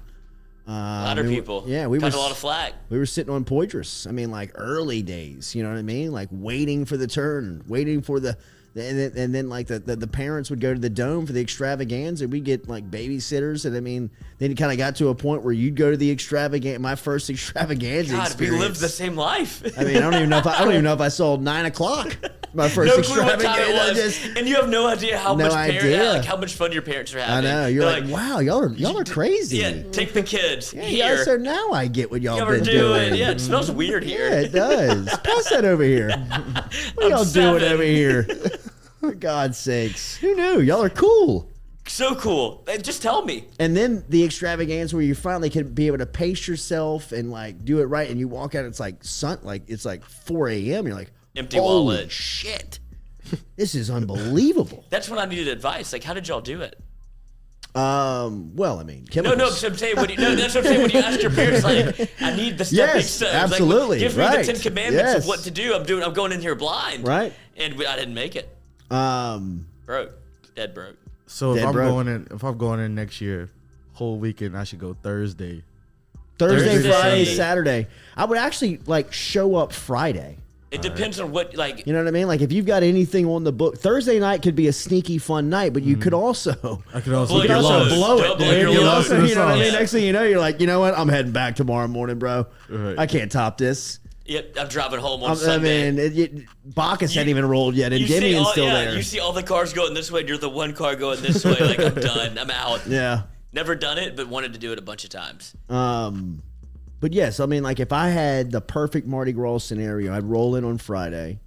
Good place. It's all about the place. You better have a spot. Yeah. Gotta have a spot. Gotta have a spot. Gotta have a spot, Gotta for have a sure. spot. That's the- guaranteed. Especially the That's the- spot that's the that we first can thing. like when stuff is like hanging in the we've got nowhere to go. That's Home the base. time period where we absolutely need a locker room. Because the lull can kill a Mardi Gras. Yes. The in-between Well, that's when you time. lose it. Yes. You lose your momentum. Oh, the worst feeling in the world. I mean, you could get swept up in like some corner bar where you like next Fine. 4 hours later, you know, you meet some interesting people from around the world. Or you could In the like be like dungeon. walking all around, yes, and end up in a dungeon. You know what I mean? Like, That's not what I hang signed up on, for. hang on, before you lock these cuffs on this wall. Is it for real? No. Is this serious? Give me my cell phone real quick. Let me make one call. Beg for it. Please, for God's sakes. Who are you? Dramon Rose, Mr. Monday and Tuesday are overrated to me too. Thank you, Dramon. Worst day of the week? Dre, we are in NOLA next year for Mardi Gras. There you go, Do Dre. not- I- do look, not- and don't overthink Stewie, it. I would love boots on the ground reporting. I mean, What if you the trying to get hell? there. You're just going to give that away? Give A it free to me. vacation? Give it to me. Give it to me. I mean, I don't. Stewie's I'll got pay. Stewie's learning production. He's got to be here. I'm younger than you though. Bro, so you don't, might you not don't want to last go toe to long. A toe year- with this. a I year swear in to the God. game. You don't want to do want it. any of this smoke. I want parts. You want, dude, me on a weekend, I might not be alive for the next 2 weeks. hey, that's the content we're looking for, Lloyd. That's what we need. If That's you're gonna what I'm saying. commit to that, bro, we're in. We can lock in. This is LeBron game 6. Go get some You don't alcohol want that. poison down in I'm Mardi here Gras, with bro. you. I'm Kyrie. I'll get hemorrhoids again. Oh, Again. hey. Oh, is that a casualty of a party? I think just sitting on the toilet too long, Damn. but that's casualty of a party. Yeah. You ready for that, Stewie? Or You just want a to step in these lifestyle. waters? That's the I'm ready. torch you want? I'm Yeah. here. Stewie? Damn. I've lived it. You gotta get hemorrhoids Yeah, first. wipe and see blood, and then come talk to me. All right, we're going to talk to Kim Mulkey coming up here in a couple of minutes. Mulkey's Sorry, going to Kim. be here for talking about, obviously, the successful first-year run that the LSU women's program has been on under her direction. Closing the regular season out at the Summit in Knoxville, in Pat Summitt's old spot, and what she expects from her group going into the postseason. Should be a really interesting conversation. If you have any chats or anything that you want to get into the chat, make sure that you use the hashtag Ask Mulkey, and we'll make sure and ask the coach coming up here. No Alexis Morris for Coach Mulkey yesterday, which was another part of the impressive win for the Lady Tigers in closing out the regular season against Tennessee. Of course, Alexis Morris signed the NIL deal with Gordon, who brought down the entire shoe deal for the entire team. So a lot of good vibes around Kim Mulkey's group right now. We'll talk to her all about that coming up on the Jordy Culotta Show. Make sure and check out the Southern Eye Center poll question of the day. Remember, if you mention the Jordy Culotta Show over at Southern Eye Center on Jefferson Highway, they'll take 25% off of their great sunglass selection that they have over there. So any sunglasses that you may purchase from Dr. Annie Shaw over at the Southern Eye Center of Baton Rouge, mention the Jordy Culotta Show, 25% off. What'd you do this weekend? Did you get any Spanish Town? I did not go to any Spanish Town. We did a lot of basketball with Jay. Sleeve team? Sleeve team went no sleeves for the first time. He's changing the rules? Just changed it up a little bit. Or Well, did he's- Jay just go no sleeves? No, he's seen a couple of his teammates A not little really. pushback. Player a little empowerment. I mean, that's a little weird player rule. empowerment. Player Little player empowerment. empowerment. I agree. Good call. I yeah. agree. I love I it. agree. It's already trickling down to 11-year-olds. Yeah. Not wearing the undershirt, coach. I mean, I thought the undershirt was dumb anyway. Went to a birthday party, one of his buddies' birthday party out at the big bowling alley out in Ascension in Gonzales. Anybody ever been there? Premier Lanes? This place. Did you bowl? nice? No. Did you bowl? I could. What do you I did over not. Under? 160? That's a high number. Yeah, Coach. Is that big number? Yeah, Yeah. that's big numbers, coach. Is it? Yeah. For a 300 game? Yeah. Yeah. 300 I mean, being a like, perfect You're game? getting half. You're The halfway average there. You're person- throwing All right, let me 5.5 recheck the innings. over and under. 125. That's normal. Okay. All right. Little bowl. 160 Little bowl. is. Well, I saw a like, 160. I saw the figure that rolled 160 yesterday, and I kind of thought to myself, I could do that. So you didn't bowl, Not yesterday, I didn't. But I have. but you noticed. You But I watched. saw the person that bowled 160, and I thought, it kind of takes you back to the. I mean, my go-to, like, back in the This day guy? was, yeah, absolutely, guard me one-on-one. Yeah. You know what I mean? Like, back in the day, when Moscona. that was my deal. Yeah, right. You want to raise? I mean, guard me. Go to the parking lot right now, Moscona. Talk your shit.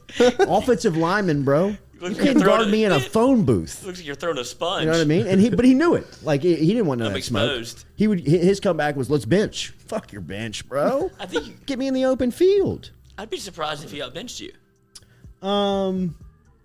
Max, he would definitely, because he's just, I mean, he's wider, bulkier, thicker, and he cares about that, the bench numbers, just like I cared about, Snooze If to he his could, ass. if in he the could open guard you field. one-on-one. Yeah, right. Let him go against Noah. Even in the paint too. You know what I mean? Wow. Like that was kind of back in the day. My buddy Jesse McCormick would always like guard me. Like one-on-one. Jesse Banks? Yeah, could he, bro? He could go. He could go. Headband? Because he's still rocking the swoop. He would probably go headband today, and he didn't back in the day. Still plays in the vest. All right, Kim Mulkey next here on the Jordy Culotta Show.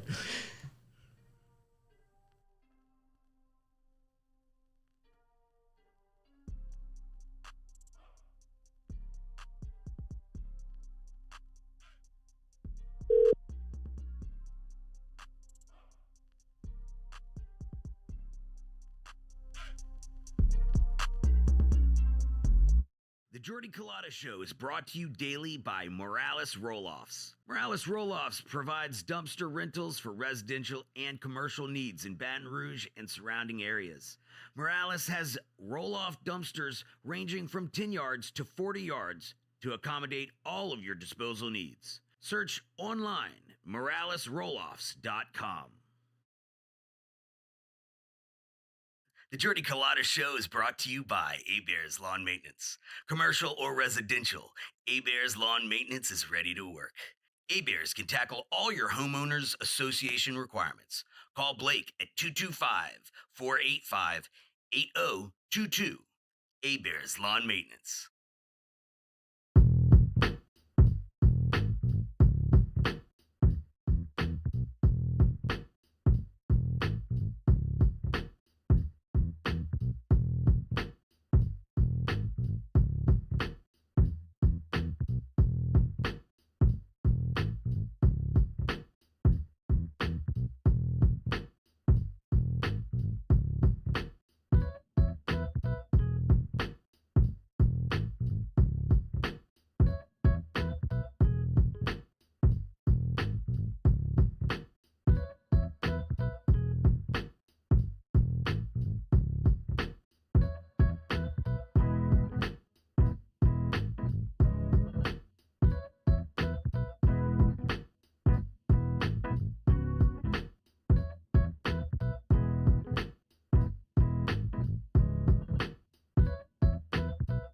All right, great day here on the Jordy Culotta Show, Mardi Gras edition, as we're celebrating Carnival down here in South Louisiana. Wherever you are, make sure you stay safe out there. Enjoy your king cake, enjoy the beads, enjoy the weather, enjoy the day. You've got to be enjoying LSU women's college basketball right now. As Coach Mulkey, this is the things that books are written about. This is the things that movies are made about. I mean, a program that had 9 wins last season, a program that had only seen 100,000 people watch them play over the last 4 years, now is the second-ranked team in the Southeastern Conference and saw 105,000 people turn the turnstiles at the Maravich Center to watch Coach Mulkey and her crew in year one as they closed out the regular season yesterday in Knoxville with a 25-4 record overall, 14-2 at home, 7-2 away from the Maravich Center, and 13-3 in conference play. An incredible run for Coach Mulkey and crew, and it's not over.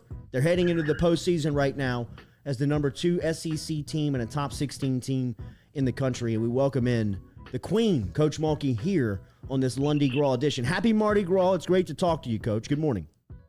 Good morning. It is happy times right now, Jordy. And I don't know how many fans in there. I know I saw 112,000 somewhere. It doesn't matter to me how many. What does matter is just the mere fact that these kids are being respected. They're being valued, and wow, what a remarkable, fun ride it has been. Yesterday, you closed out the regular season in Knoxville, Tennessee. That's where Pat Summitt was the absolute emperor of the game for so long. There was a picture that flashed during the broadcast of her coaching you at the '84 Olympics. You had the patented braided pigtails. You could tell that whatever she was telling you was gospel in the way that you were digesting it. Can you just tell our listeners the relationship that you shared with Coach Summitt, what it means to now be in the SEC, and then go to a place that you could feel her figure, you could feel her lore through the television yesterday, and just how much she still means to that place? Well, it would take a book for me to tell you all the things about Pat Summitt, but I'll try to condense it here a little bit. I never played for her at Tennessee. Obviously, my career was at Louisiana Tech. We played them 4 times. We alternated the years home and away. And some of the greatest comments she ever made to me and Coach Leon Barmore, she never beat us. And she'd say, I'm going to coach until I can beat Leon Barmore and the Lady Texters, which that was Pat. She wanted to play the best. I was selected to play for her in the '84 Olympics.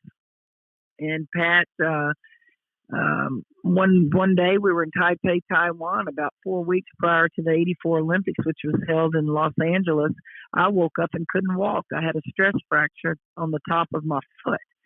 And I got really nervous that I was going to be replaced by an alternate. And Pat, being the former player that she was, I'm sure sensed that. And she brought me into her hotel bedroom and told me, Kim, you're not going to be replaced. You've earned this. The doctor's telling me you'll be good to go come Olympic time. And so moments like that I cherish. I got pregnant with Mackenzie, my first child, when I was an assistant at Louisiana Tech, and I thought, I can't do both of these things. I can't be a great mother and go do what I need to do on the recruiting trail. And I saw her prior to us playing them, and I cornered her, and we talked about how it can be done, and she comforted me and told me that it can be done. And then I went through my divorce and how traumatic it was for me and the kids. And then years later, Pat was going through a divorce, and she called me, and I can tell you to this day where I was sitting and just how touched I was that she just wanted to get some comfort from me and some advice. And that's the kind of relationship that we had. And then Kramer, my son, everybody knows, was playing here at LSU, and we went to Knoxville to play, and he kept bugging me about going to see her. And at this time, not only was she diagnosed with Alzheimer's, she was really in bad shape and in a facility, and I just told him I didn't want to remember her like that. I didn't want to go see her, and I know that was selfish on my part, but he kept bugging me, and finally I did it. I just snuck away with my rental car and went over to the facility and visited with her, and she was pretty much all she could do was repeat what you said, and I just kept telling her I loved her. She was drinking a purple Gatorade, and then I left, and then 4 weeks later I was awakened one morning by an AP writer that Pat had passed away. And I just remember, that was a moment that I listened to my child instead of being hard-headed. I listened to him, and it was the right thing to do, was to go see her. And so going back there yesterday, I've been back there. We started playing in Stokely before Thompson Bowling was ever built. Mm-hmm. But two things stood out to me. And I may get myself in trouble with these comments, but it was just the two things that just warmed my heart. Number one, they had lady volunteers written on the floor. Mm-hmm. Still use the word lady. And number two, the Summit, which is basically the court was named after her. Now, do you know how many championships that woman won to get that court named after her? Unbelievable. Her resume will, there'll be more. Gino's won more now. But just the fact that, wow, this is the Summit. And a lot of people just took pictures. LSU people were taking pictures on that court yesterday. And I loved it. I just winked at all of them and said, that sends a message to a lot of people about a lot of things when you put a name on a court, doesn't it? And 11,000 people there. It was just a great atmosphere. There is a picture of you on LSU women's basketball Twitter of you standing with your arms folded, looking down the baseline of just the logo and the Summit written on the floor that looks almost iconic. I mean, it looks like a photo that will live on forever to see you and your it is very clearly Kim Mulkey standing on that sideline with the Summit behind her is a picture that looks like it could live on forever. Coach, this first year at LSU, when you and I had that interview, you were still at Baylor, and I asked you about the LSU job opening up at that time, and you broke down in tears in your answer, just talking almost where you were in life. And now here we are having this chat the day after the regular season goes final, and you're number 2 in the league. I know that it's not time to remember this season because there's still so much basketball left to play, but now that the regular season is behind you, what did this program accomplish up to this point? I'd probably have to ask you that, Jordy. I'd probably have to ask people in the community that. From afar, I'm just a coach. I go to work and I evaluate kids. I try to motivate kids. This is what I do. So I didn't come in here afraid to fail. I didn't come in here surprised when we won. This is what I do. And I think hearing other people talk about, wow, look at this. It's crazy in Baton Rouge right now. One of the men's players tweeted yesterday, we're now a women's basketball school. I hear it and I appreciate it and I'm humbled by it. Yeah. But this is just what I've done all my life, and this is all I know to do is just go to work and do the best you can. And I always believe good things happen if you have discipline in a program. Good things happen if you have confidence. Good things happen if you have principle. And I've just always in my life made decisions based upon principle. I left Louisiana Tech over principle. I left Baylor over principle. I'm home. And to see everybody excited, that's what motivates me. Do you ever think back and wonder why you had to be talked into coaching? I don't, because then that would just be like living in the past. I live in the now. I'm a realist, but I do always do this about people and times of the past. I acknowledge it publicly. I give credit where credit is due. And a lot of people can't do that. A lot of coaches, it's about themselves. Listen, I wouldn't be here today without other people. I wouldn't be here today without that previous staff encouraging these seniors to stay. I don't need all of the pats on the back. It's okay occasionally. I just like to be acknowledged, but I always believe in giving credit to others. Speaking of giving credit out, your backcourt yesterday really shined with no Alexis Morris. Both of your ladies, whether it was Pointer or Cherry, Jalen Cherry and Kayla Pointer, both had a double-double. Talk about their performance with the absence of Alexis not being there in Knoxville yesterday. Well, we definitely shined in the first half. We couldn't miss, and they couldn't guard it. And they went to a zone, and the zone affected us. We didn't handle the end with the press, when they're coming at you kamikaze and taking chances. We turned it over. We didn't step to the line and make free throws, which would have kept us at a comfortable level. But we hung on, and that's all that matters. I was very impressed with how we started. I was much impressed throughout the game with how we rebounded the ball. We played South Carolina here, and I said, when it's over, if we lose, it'll be because we just couldn't rebound with them. And I told day prior to playing Tennessee, they, plus 11 rebounding in the conference. They should be. They're big, they're long, and we just rebounded with them. Our guards did, and we just came out of the gates determined. And you're correct. We lose 20 points off the board with Morris out. It didn't matter to me, Jordy. She has a MCL sprain that's going to be fine. She's going to be good to go in the NCAA tournament. Wow.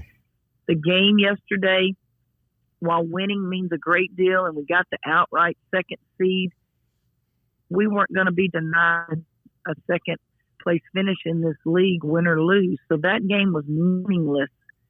When it came to playing Alexis Morris. No way was I going to play her, and I'm not going to play her in the conference tournament. The conference tournaments, my feelings on conference tournaments has never changed through the years. They're only for those who need more wins to get in the NCAA tournament. When you have solidified yourself, all conference tournaments do is, one, potentially get you injured, or two, hurt you. So we're not going to play her in that conference tournament. If we have not, gotten our top 16 seed by now, then so be it. But she will be good to go come NCAA playoff time. Beautiful. That is great news on Alexis Morris, and that's the strategy on Kim Mulkey on what she'll be implementing here in this postseason. Does this ratchet up? Does this season ratchet up? This is where you have earned your Hall of Fame status. This is where you earn your reputation. What is this part of the season like? There's 4 parts to the season. There's your regular season, and oh my gosh, to me, regular season, conference play. Well, there's 2 parts to that. You've got your non-conference play, which you want to do good, and then you got your regular season conference. And 13-3, I think, is that what we are? Yes, I can't even think that high right now. You are 13-3. That's the most important part of your season is conference. Then you've got your SEC tournament. That's your 3rd part. And I've just explained to you how I feel about that. Yep. And then you go to the 4th part of the season, which is the NCAA playoffs. And it's really amazing. And I'm so happy for everybody on the team. But gosh, I'm happy for the fans. I'm happy for the state of Louisiana. I'm happy for the seniors that, we potentially should host the 1st and 2nd round playoff games here. And I hope the so people understand. Come see that. Yeah. We are not in charge of the arena. It is not going to be like it has been all year, where you're going to get to possibly sit in your season tickets and all that. NCAA takes over these first and second round games, and all 4 teams will have the same amount. So go buy your tickets now and try to get in that allotment, because it's going to be more of an NCAA setup field than it is just hosting a game at the PMAC. Coach Kim Mulkey, we will be there when they are announced as a top 16 seed. It seems inevitable now after the year one's work that has been put in through this regular season and conference schedule like Coach Mulkey talked about. 13-3 in the SEC, 25-4 overall as they head into another portion of the season for conference tournament play and then postseason action, and LSU's got the Hall of Famer leading them in Coach Kim Mulkey. Thank you as always for the time. Happy Mardi Gras. We'll talk again soon. Jordy, let me say this. We're talking as if that's already been decided. The NCAA selection show will be March the 13th. Everybody tune in, and you will see the 4 teams at the PMAC, March the 13th. Yes, ma'am. We will be there. Thank you. Take care. All right. There she is, Kim Gives me Mulkey. chills. There she is, Kim Mulkey. I don't know how she does it. I always want to ask how, but it just seems like it's just Kim. Like that is the thing. You know, she had to be talked into coaching by Leon Barmore. Like she was going into like business. She was going to be. Well, I'm sure she'd have been a killer. Yeah, she'd have been a CEO of a Fortune 500 company.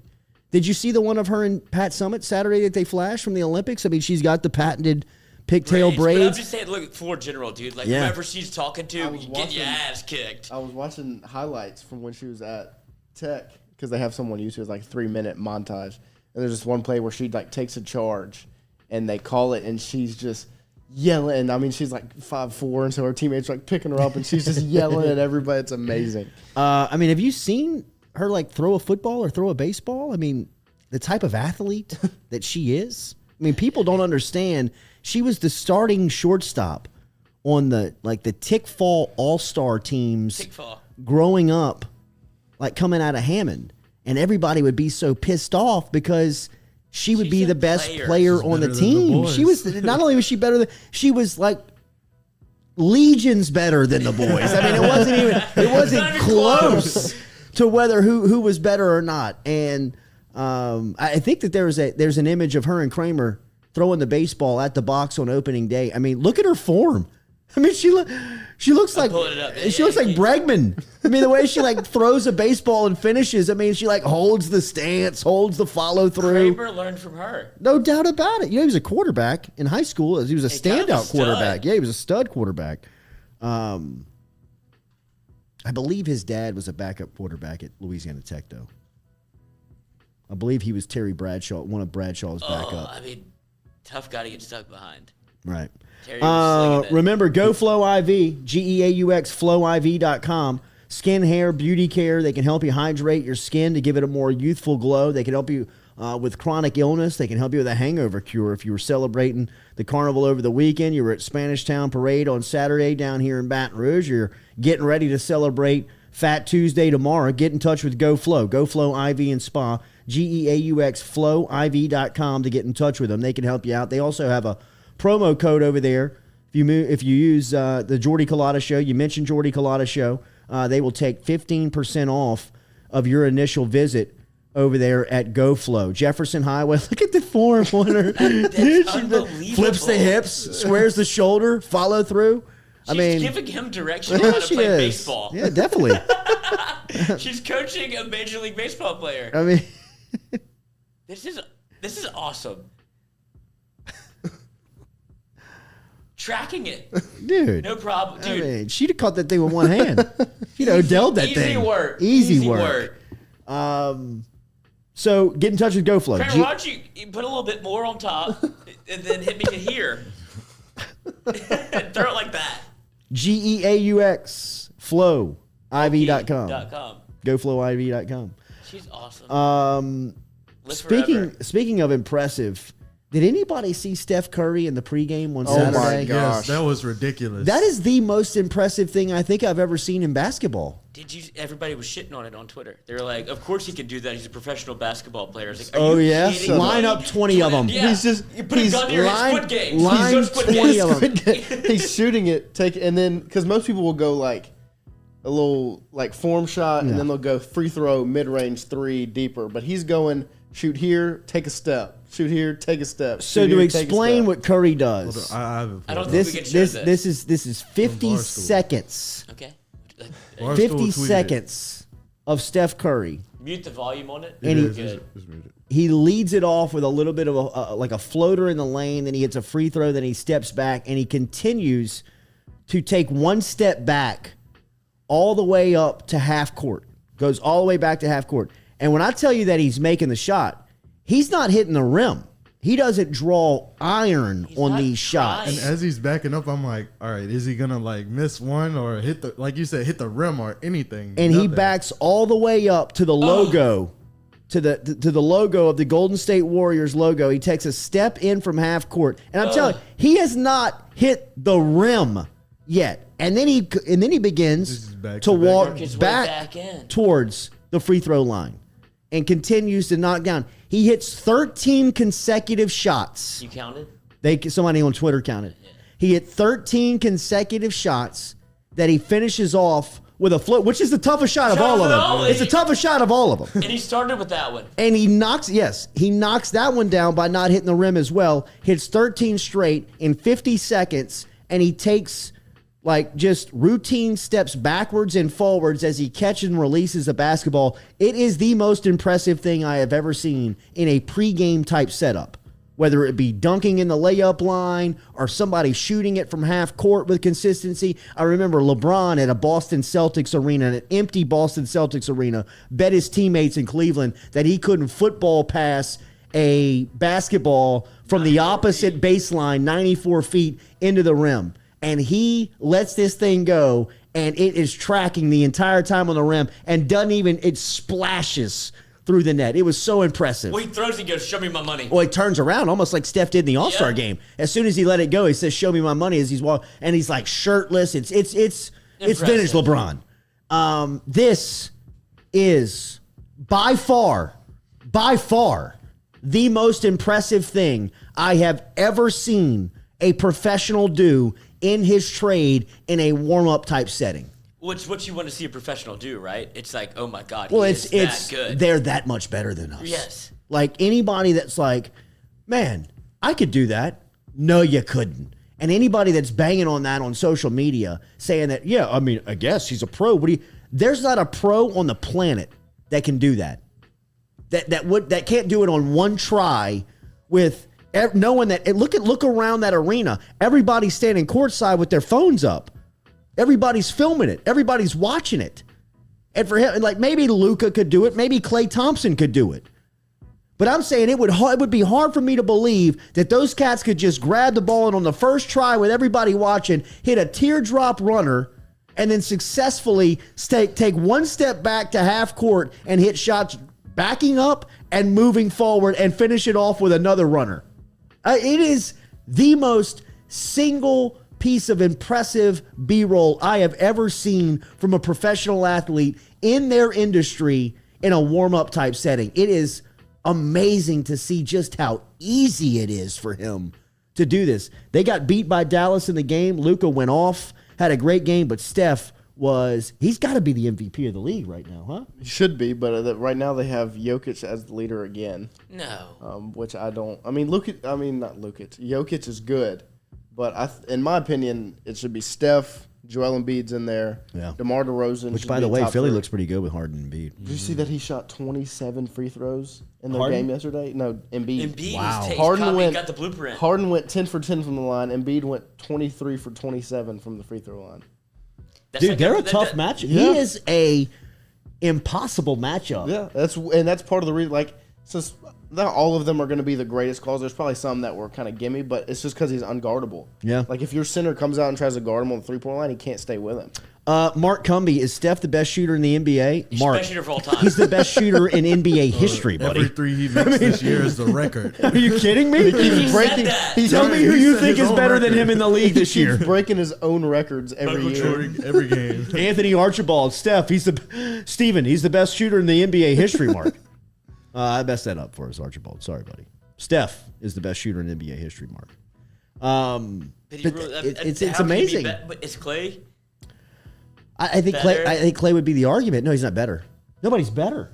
No, I think Nobody's better. Steph is 1, and then but Clay and Ray are at 2. Catch and shoot. Yeah. You may be as good as Steph. Nobody's ever going to be better. I don't think so either. How can you be No better Reggie than Miller him? in Well, there? look at what you just saw. Reggie's not top 3. So he's not top 3 after Steph. and- By the numbers? After- Is this by the Oh, numbers? I'm just saying in general. in general. I don't think he's top Because the 3. numbers say Steph 1, Right. Ray Allen 2, Reggie Miller 3. Yeah. Right? I would think. That's the historical reference of it. Klay Thompson would be tracking, right? And Larry. I don't know. The volume's not there. If I know, but I'm saying if you put Larry in, like put them all in a vacuum. Okay. Right. And let him shoot. Steph Curry is my number 1 Yeah. pick. If we're taking shooters, if we're taking Over Ray Allen? yes, I'm talking about grab off the podium, bang. yes, Yes. Oof. You think this is that debatable? No, Steph is the best in-game shooter of all time because the way he manipulates space and what the NBA has turned into today. But talking catch and shoot, give one guy a ball and let him shoot. Lloyd, he's the best I know shooter that, but I'm trying to make it ever. I'm trying to make it first thing. ever. Yeah. I mean, like, I would love Ever. to have Reggie Miller in here. Ray Allen, the corner Larry. 3 that he hit against San Antonio. Larry at the 3-point competition when he told y'all, I'm winning today. Larry scored 40 with his Who's left coming in hand. second? Give me Steph. I think so too. 10 out of 10 times, I am taking Steph Curry. And you know what? I'm even confident. You can have Larry. You can have him. I want Steph. Don't do that. I want Steph. It's that 2 for 1? signed, sealed, delivered. No, if we're just going 1 for 1, I am secure with Steph above all else. I don't care who you got. I want Steph because not only is Steph, but when like the lights are on, bro, He loves it. When the state the All-Star game, the final, LeBron got him. Little bitch. He said Was that. that- That's a quote. That That's wasn't not me.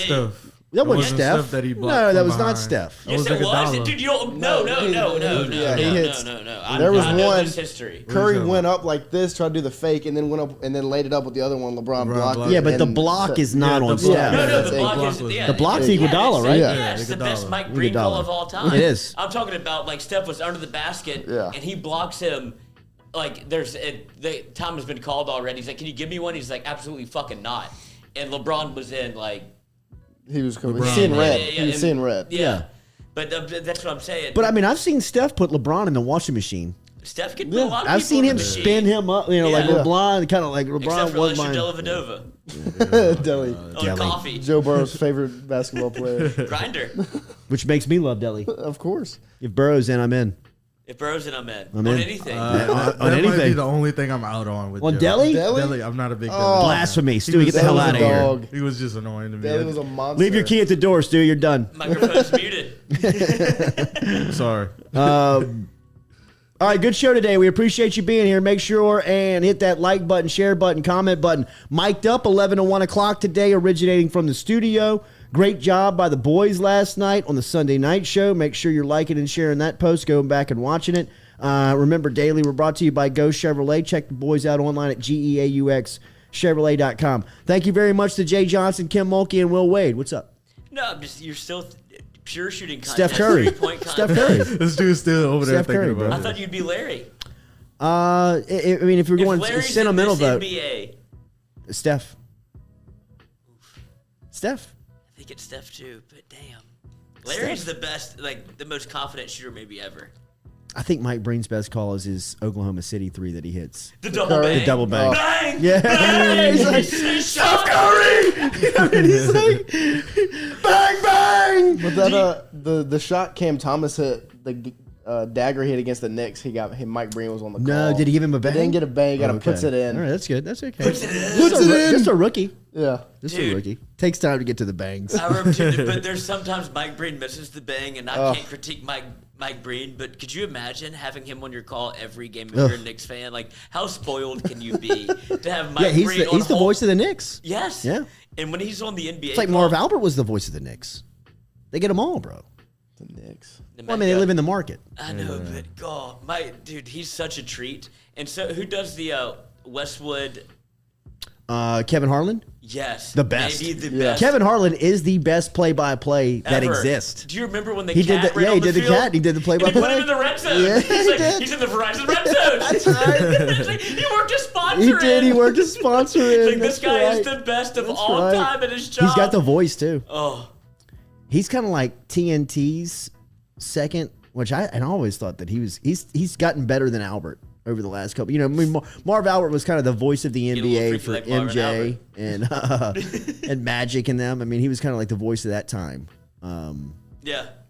But When it's Harlan's synonymous with Harlan's what you're got some watching. pipes, bro. Dude, Harlan He's might got some be the pipes. best. It's almost worth listening to on the radio because Yes. back in the day at the old job, like we'd had to monitor those games. Like you would have to know when to like, all right, we'll go to our, whatever Yeah. flash Our 15 affiliate. seconds. Yeah. Yes. I would miss those every Every time. time. Every time. watching Station the game. ID? Yes. Yeah, no doubt. All the time. chance. It's like, there's no way. I'm the And then only they'd one send a listening to report this. who hit him and who broke him. Yeah, every time. Every Sorry, time. this Fire guy. me. What do you want me? I was Turns out they did. downstairs. I was in the basement. What do you want me to do? I was Release getting the that. pizza.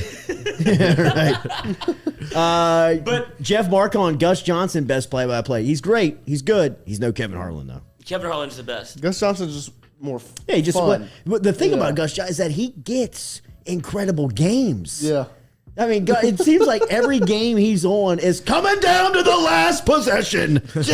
Gus Johnson and Joel Klatt on the call here at the Horseshoe. Joel Klatt. And Joel Gets Klatt is swallowed. terrible. Worst Joe ever. Klatt's like, I'm a genius, but I don't get to talk.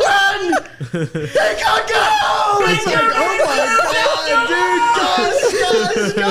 Here we go again! Is that the guy from like, Fox? oh my God, oh my God. Is that the Fox Yes, guy yes, that like yes, screams? yes. Touchdown! Yes. With the best. glasses. Yeah. He's a The great best. dude. Him in March Madness, he's great. Yeah. Well, the best He's thing is, it's the amazing. first He's quarter great. in football, and it's Yes, like, it's the best. 69 yards to the house. he It's like, had that, it's 7-0, Gus. He Like, had we're that, okay. he had that Kyler Murray game where Kyler Murray was going back and forth with somebody. I might have been in a playoff or it might have been a Big 12 championship. I forget it, but we were watching it and he was just Feeling it. freaking out, dude. Kyler Murray! Again! Kyler Murray! He's the #1 pick in the draft! I mean, Josh Rosen, pack your bags. yes, yes. Josh Rosen. But Lincoln Riley's next! LSU. USC. I know, but Kevin Harlan, dude. Kevin Harlan. But I remember, because March Madness is coming up, I remember, like, legitimately watching Davidson games because of Steph Curry. Absolutely. He was one Absolutely. of the guys where, like, he Gus could- Johnson on the call. Exactly. I mean, just Scary! dropping 40. Dude. He's like, who is this baby-faced assassin? And it was just Steph. He had to run the point, and he's like, I don't even play point guard. Like, then they moved him off the ball. He's like, no, give me the ball again. It was unbelievable. unbelievable. Every Except time. for unbelievable. Except for the last shot. It was unreal, and I still didn't think he was Gave going it to be a up. good pro. Like, I was so like, little. I was like, there's no way he's not going to be He able looks to 13. translate to the NBA. 3 years later, he's Jersey's the best player on the baggy as planet. hell. Yeah. Even in the He NBA, was those tiny. early Warriors Yeah. jerseys don't fit him. Dude, pull up a picture of Steph and He Davidson looked at Duke. 13 years Wait, old. Davidson, that dude. When they're, dude, they Yeah, have he's got their the fingers shaved head. all over it. They're an inch away from like COVID protocol being broken if it existed. Oh yeah, look. It is unbelievable, like the things that Steph went through, and then his brother went to Duke, and I Yeah. was like, oh, is this a better Curry? No, but he's good. He is. What a parking lot! Like what a drive-through basketball game to walk into was Seth, Steph, and his dad. Like game of horse. Walk into that one. 3-on-3.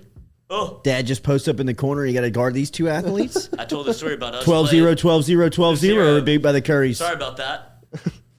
Rico Delgado, this show was just okay until Will Wade came on. He's the best coach on LSU's campus. Wow, Rico, you're changing your temperature, bro. Positivity for Rico You're today. changing your temperature, huh? All right, hit that like, share button. That's not what Look at Rico baby said. I just Steph. misquoted him. Look at Steph. Still yoked, though. Yeah, he's Dude, ripped. wiry, He's got a great little body. pull-up, push-up workout back in the day. I'm getting there. Stewie. That's why Stewie's on the call. Did I tell you I made the noodle into a gym? What's the workout? Not the noodle, the Oodle. the oodle. The undisclosed occasion Is now. is now a gym. What's subscription fee? Free for me? Membership. Free for you. You know a guy. Stewie, you looking to get back in shape? I don't know if I have enough He's weight. still in I ain't shape. got enough weight for you, Tiny box. Noah. Tiny bucks. But we're grinding. Should we put a schedule together? If you're in, I got to. I'm emaciated. I weighed myself for the first time the other day.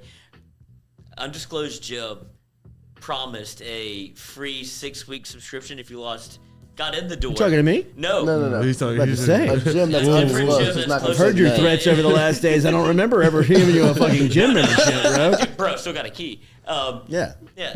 No, but another place 24-hour fitness. promised me a free 6 weeks, and then you walk in the door, caveat, you have to lose 25 pounds. Like, I'll blow away in the wind. If I lose 25 three- pounds? I was in the wrong gym. He's not. He wasn't the target. The was target not group. He definitely They wasn't grazing over there?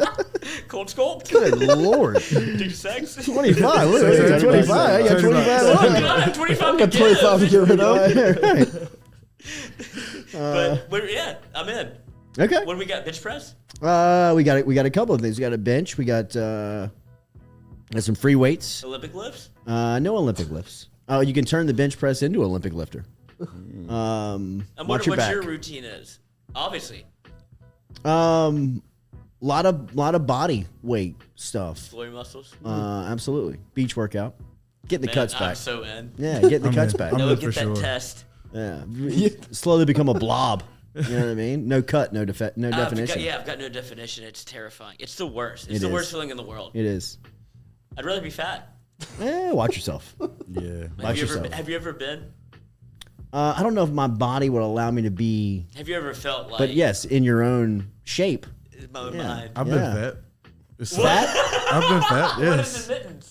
I've been fat. Freshman 15 was a barrier there? motherfucker. What's the barrier there? How much do you weigh right now? What was, I'm like, You look good now. yeah, you do. yeah, I'm like two. That's hard for you to get 215. fat. How tall Wow, are you? Stewie wears 215. Well, so fat was what, 260? Yeah. Fat. Damn. I was pushing, and it was tough. What happened? It was just like college. Lafayette? Yeah, bro, just lost it. Lafayette was the thing. First time in your life you got no discipline. Yeah. Nobody's That's what telling you over happened the to me, shoulder. too. Yeah, right. I can eat this Taco Bell at 2 o'clock and I can drive myself there if I want to. Well, because you used the high school schedule that you were on. If you played sports, like I'm going to work out 2 times Right. every day, Yeah. and then you stop, and then you're just like, well, why is this happening to me? Right. My mother called me fat, and that's what it scarred me for life. Same. That'll I tried to do put it. on shorts, and they did not fit. Still a 30 now because of that. Wow. 30 waist? Wow. Damn, coach, you are small. Yeah. You Tiger can't Woods is a lose 30. anymore. No, he was a 30. When he was back, it was on that shit. He was a 30. He ain't a 30 no more. When he looked like tell- when he you looked tell like Tiger LaRon. When he looked like LaRon standing in the fairway. I mean, The Rock is also a 32 waist. I believe that. Stop it. I believe that. Yeah, one. no, I believe that. I mean, Wait, for you as don't much believe as Tiger? Tiger's not working out like that anymore. He's not He working out almost where he's lost at his leg. 30 Almost waist. a year ago today. Really? Yeah, because remember we had the show? That like the documentary came out, then he was speeding Golly. down the highway to go meet Drew Brees. He was going to meet Breeze for a photo op. Was he fucked up? Was he on his We'll sleeping never pills? know. We'll never. I love that Tiger gets away with it. Like They he might didn't be, disclose Because any on, of because that. on the documentary, that part of him on that back road in Florida where he's like Some condoms out the sleepwalking. window. What? You didn't see that part? Whenever they're at the Denny's and there's like. Oh there's a yeah, condom no. in the I'm parking talking lot. about when they roll up on him and he's all fucked up and they get him out of the car. Oh, but he handles it like a champ. Well, and then they got him in the jail cell and he's all. Is it That was great? sad. That's That was the saddest part of it. Well, because he's on sleeping pills and on like benzos. Right. Like, he's on pain pills and He's had a hell of a Xanax. concoction. Yes. He's fucked up. And he loves to play Call of Duty. Like he's just in college. He's Mardi Gras messed up. You know what I mean?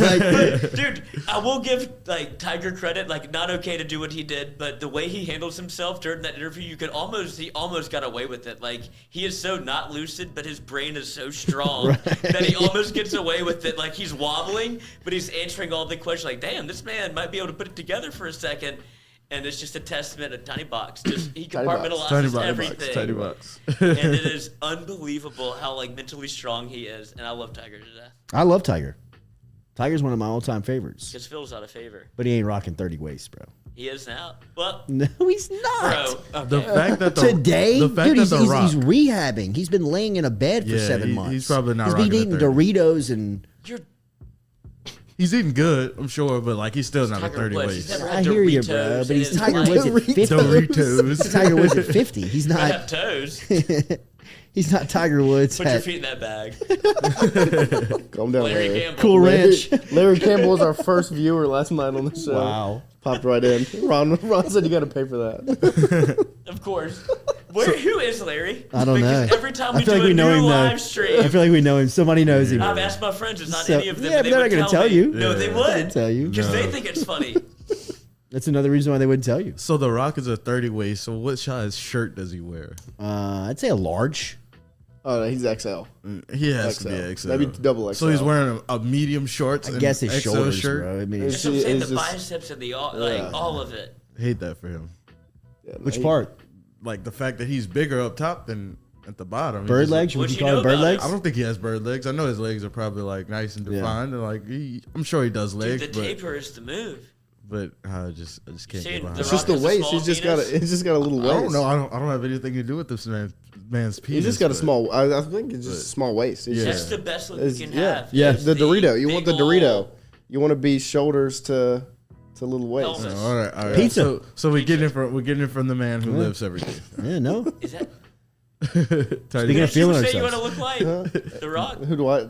Aaron Donald's who I want. We were comparing. We were like, what's your ultimate goal to work out? I was like, I want to be Tom Holland. he's saying Tom Holland. He's like, who do you want to look? I was like, Aaron Donald. I was like, no, Give me Brad Pitt Fight Club. That's impossible. Oh, you think? It wasn't back in the day. Well, he's Right 6'1". for you I'm right talking now. about for you right the now, height. Coach, you're about to hit your physical prime. You think so? Absolutely. From 28 to 33, I thought that I could have said I want to do this, and I could have done it. When'd You you know what I rip mean? the Achilles? 33. Oh, okay, they pushed it. But I was able to catch a little bit more back in shape at post Achilles. But 40, think you're close to getting 40's the back. wall. I kind of feel like I'm close. But the soreness, the aching You should embrace is it. I am embracing it. Love it. I do love it, but it's just different. You know what I mean? Like I could roll out of bed, not stretch, go out and sprint. Like back in the roll day. and done. You know what I mean? Like I could and run all day.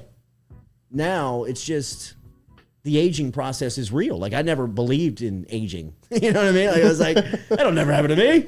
Anti-aging. Yeah, and then you wake up and you're 40 and you're like, damn, bro, you can't lose it like you used to, and you can't regain it like you used to. That's why we brought the Tom Brady book, because like, how is he TB12, doing man. this? But I'm not doing that.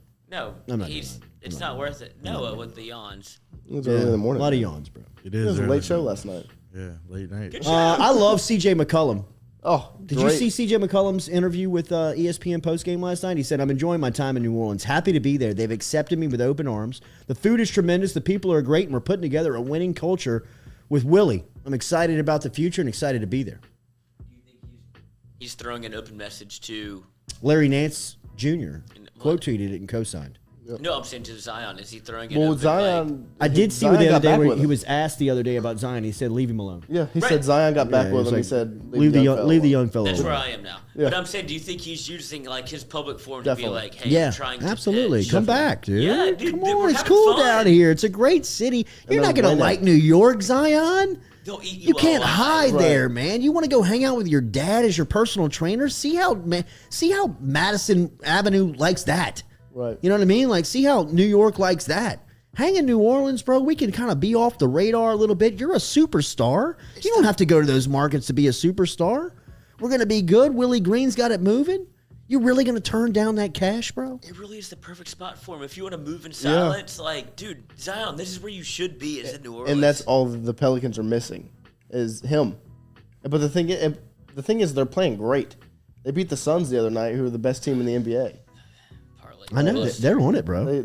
They're playing well, I'm telling you. For as much as we banged on Griff and everybody in that organization for not trying to find their way and they couldn't get it right, the last couple of moves they've made, whether it's bringing in Valanciunas, bringing in C.J. McCollum, obviously, the coach and Willie Green. You know, I mean, it's been – they're doing the best they can to attract Zion back to the city and to the team, it seems like. The Knicks aren't set up any better than the I mean, they're getting like RJ. They're getting this college kid. They get RJ. Cam Reddish is back. I know, over but there. I'm saying, like, in terms of talent, no. Walker can't play anymore. He's done. Right. And then I don't all they know. have You is don't wanna- Duke. I don't know if he. I don't really don't know if it's about that. I think it's all about the market. Yeah. Well, and I don't. But like you said, he's not built for that at this point. Like, Zion needs to cut his teeth in New Orleans the right way. What he's doing now would never fly in New York. No. It would lead for And he steak wouldn't. every day. Well, and the other thing is they would be bad. They wouldn't be good because Julius Randle on the same team as Zion Williamson. They're the same player. They're the almost. same player. Zion's just better.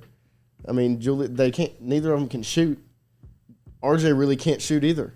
Like it'll look bad. Shoot. They can't shoot. But you're in New York. Central came out. But I fell down a Jamarcus Russell rabbit hole and a Zion rabbit hole last night. Oof.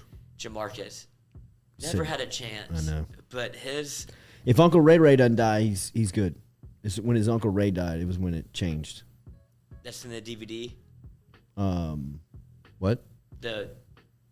Oakland gave him like Oh, a play the of 50, Blitz packages? like a DVD of like Blitz hey, packages? Go home and watch this film, and he came back. I love all of them. I love all the plays. Oh, they said, great plays. what'd you watch that? It was like, oh, those were blitz packages. Yeah, no, they said, what you think about the blitz packages? They were all right. Yeah. It was supposed to be offensive plays, and he was just like, oh no. He was probably Could you supposed to imagine being come on back that with notes. staff? But anybody who tells you that Jamarcus is broke doesn't know what they're talking about, because Uncle Ray took the initial part of his signing bonus, all that money that he got up front, He held out. and he bought Gulf Coast property along Mobile. like all the way into like Destin and 30A. He is rolling, See my fat chick. and will never, you know what I mean? Like, not I don't know about, but he's in a good spot financially. He'll be in a good spot for a long time Awesome financially. interview, by the way.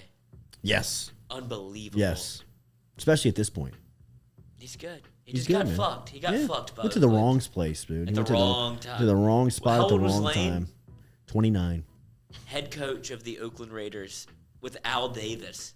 Late Al Davis. Late Al, the dementia Al. Yeah, I mean, he was telling Al, we got to get Calvin Johnson. Don't take this guy.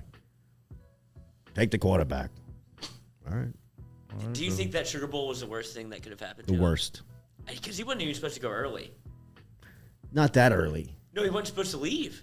I thought he was going to come back his senior year. No. The things were. Well, I it didn't was starting. know. I was like 14. It was starting to rumble on him. You know, kind of towards because there was just too much intangible that you couldn't coach. But he Size, that one arm when he rolls strength. right, hits LaFell on the run from the other 35. He rolled left in Tennessee at Knoxville that year and hit early Doucette or Craig Davis on a crossing route. And he is getting knocked down to the ground. He's wide open just like that. His body's open, and he spins out of a blitz, and he's rolling to his left, which, by the way, that's when he was a killer. When he got out of the pocket, it was game on. Something good was about to happen. Because he didn't know the play. But he spun out of a blitz at Tennessee in Knoxville, which was an incredible football game. This is 2006. LSU goes there. He was a cover of Sports Illustrated. And that's the one where he scrambled, and it wasn't on the cover. He was on the inside cover where they flipped him upside down. We're stuck together.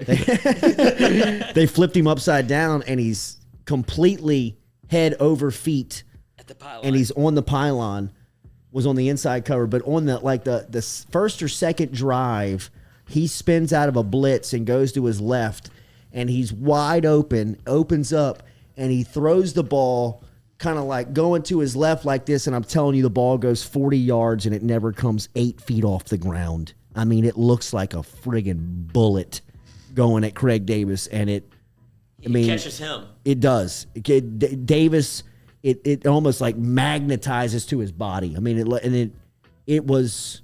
You could hear the TV was just like, oh my God, He's got a cannon. this guy is different. He's really different. He was so fun to watch play, bro. He was so fun I to don't watch know play. if people appreciated it the way that they should have, because that was my first four. That was that Nick Saban's first like 5-star quarterback? Because he redshirted his 2003 year. And Uncle Ray was the guy that he got. It was the one that Saban Nick got. Saban needs to retire. He was Uncle Ray that got him. To go get him from Mobile, pulled him out of there, and backed up Marcus Randall, redshirted, came in, and I remember seeing him warm up. This was the first year we had season tickets. He was number 4. Number 4, yes. And I remember seeing him throw one ball, and I was like, who is that? And my uncle was big into, like, recruiting, and he was like, that's the first time we've pulled a guy, like, quarterback-wise. Yeah. And I was like, well, yeah. And he would like, spot start in 2004 for Marcus Randall. I was like, keep him in the game. He wasn't ready then. He wasn't ready, but the talent was oozing. It was incredible. Then in 2000, and then 2006 is when, he could have set every record that stood at LSU up to that point. Look at Buster in the background. Craig Davis. The team was so good. First round pick. That team was so good. They were so good, man. Fucking Les Miles. What a fucking moron that guy was. Is frustrating. He went to Auburn. It still pisses me off to think about the Auburn game where he took Jamarcus Russell, Craig Davis, Early Doucette, and Dwayne Bowe into the Plains, and they got beat 7-3. 3. Because that fucking idiot sat on the ball the entire day until the last drive of the fourth quarter. They let Jamarcus unleash it, and Craig Davis gets pushed out of bounds at the 1-yard line. Now that's the day that With Early no had time left. no time left. Gets pushed out of bounds at the 1-yard line. Should cut ties then. Should have. Absolutely should have left his dumb ass in Auburn that day. That was the throw that you just saw. The Tennessee? This is Notre Dame. The Notre Dame Just throw throw is that one. Just rewind it. crazy. I'm just going to show that one for a couple of seconds because it is Yeah, unbelievable. his just like watching him just like throw the ball. Is this the one to Debo? The deep ball? I think this is to LaFell. It's still LaFell. But he is rolling right, hits him in stride. That game. He tried to draft it. It was a And Brody- video game. it was- This thing says the game that made Jamarcus Russell the number 1 pick. Yeah. Because he was going against Brady Quinn. That guy. Dude's All-American boy. Yeah, right. All-American Twitter fingers. Well, he went to Cleveland, huh? Yeah, and he was drinking. He was always eating the honey out the honey bear. They made like a huge thing about that on NBC with Notre Dame. And Jamarcus is like, honey, what? I got Say Fast what? Domino in my car, dude. All right, enjoy your day. Hit the like and share button. Matuk will be here 11 and 1 o'clock for Mic'd Up. We'll talk to you tomorrow, Dude, 7 they ran a a.m. quarterback draw in that game. He took off, and it's just Bouncing off of people. Yeah, he spins in the open field. Uh-huh. I remember that. The defensive end looked 5 inches shorter than he That was a great game. for him. I mean, but no, it was LSU. a phenomenal football game. Like, it came down to the end. I mean, it was, it was. Oh, Tennessee? Yeah. Oh, yeah. Very close. It was a really OT. close game. No OT. But last second But like touchdown. last possession, they hit. It looks like he's trying to throw it to Craig Davis, but early like jumps in front of it And it snags and it. snags it Yes. at the end. It was on 4th down too. Oh, dude. And then we lived through that. They Just let it happen. They hit a touchdown on. He did throw a terrible interception to start the second half of Yeah, he pick did. 6, but they used to run that within the goal line, which I think is a great goal line play that Jimbo runs all the time. Wide receiver screen, like inside the 5, Little bubble. where you just kind of like Clear it's like a everybody tunnel out. screen. Is it when he sends the receiver in motion and he's then running just towards runs the line of behind? screen and he just throws it to him? I And thought he that ran was a that. Saints play. I thought that was a Sean Payton. He ran. thing. LSU used to run that with Debo all the time within the 10-yard and in, because he was, once you got him going downhill, he was like Adrian Peterson. Touchdown. Pull up the Arkansas game in 2006. Dwayne Bowe runs over a defensive back in the open field on that play that it looks like me standing and the guy is like on his heels, kind of like Like waiting on Bo. I mean, Bo is running Thank you. full speed at this kid, and just it's like a mosquito on the windshield. It is like, I mean, it is. He kills this guy, man, and it was Debo just like running, and he ran straight up. I mean, he ran where if you caught him, you could pop him. You know what I mean? But you just couldn't. LeBron was probably the only person in college football at the time that could catch him. Like could caught, like, you know, hit him straight up. Because if he was running at you downhill, there wasn't a safety or a defensive end that could stand him straight up. I mean, when he got moving, shit, he ran through the NFL for 3 or 4 years where he was unguardable with Kansas City. No doubt. I mean, early on, Debo was a fade. He was an automatic touchdown. killer. He was an automatic touchdown. You just throw it up, he'll go get it. He was my guy on Madden. Like I would always play with the Chiefs because I like Dwayne Bowe. Love Debo. Love Debo. But there's a highlight against him. It's the same day that Trenton Holiday returned that touchdown Arkansas? that Arkansas game. In the wide open. Even Vern goes, ain't nobody catching Ain't him. no- Because yeah, the 'cause other he's 30, gone. He was gone. And that was McFadden went 80, and they kicked off the Holiday, and he goes 100. And he goes left, right, hits the 30. He goes, nobody's touching him. And that was the He's first running time that away. I saw those turf pebbles. Because He's he was dragging dragging his toes, feet, yeah. and those pebbles were popping up, and I'm like, what is that? And people were like, that's the new turf. Yeah. God, he kicked it. And Arkansas could have won if you don't kick it to him. Yeah, they That could was have. in the 'Cause old- Miles. Yeah. Was that Les old Miles, he War screwed it Memorial? up. Yeah. There he is. Go workout, man. Mic'd up. How we feeling? Who we got today? On the show. Okay. Little gumbo. We're just cooking it up.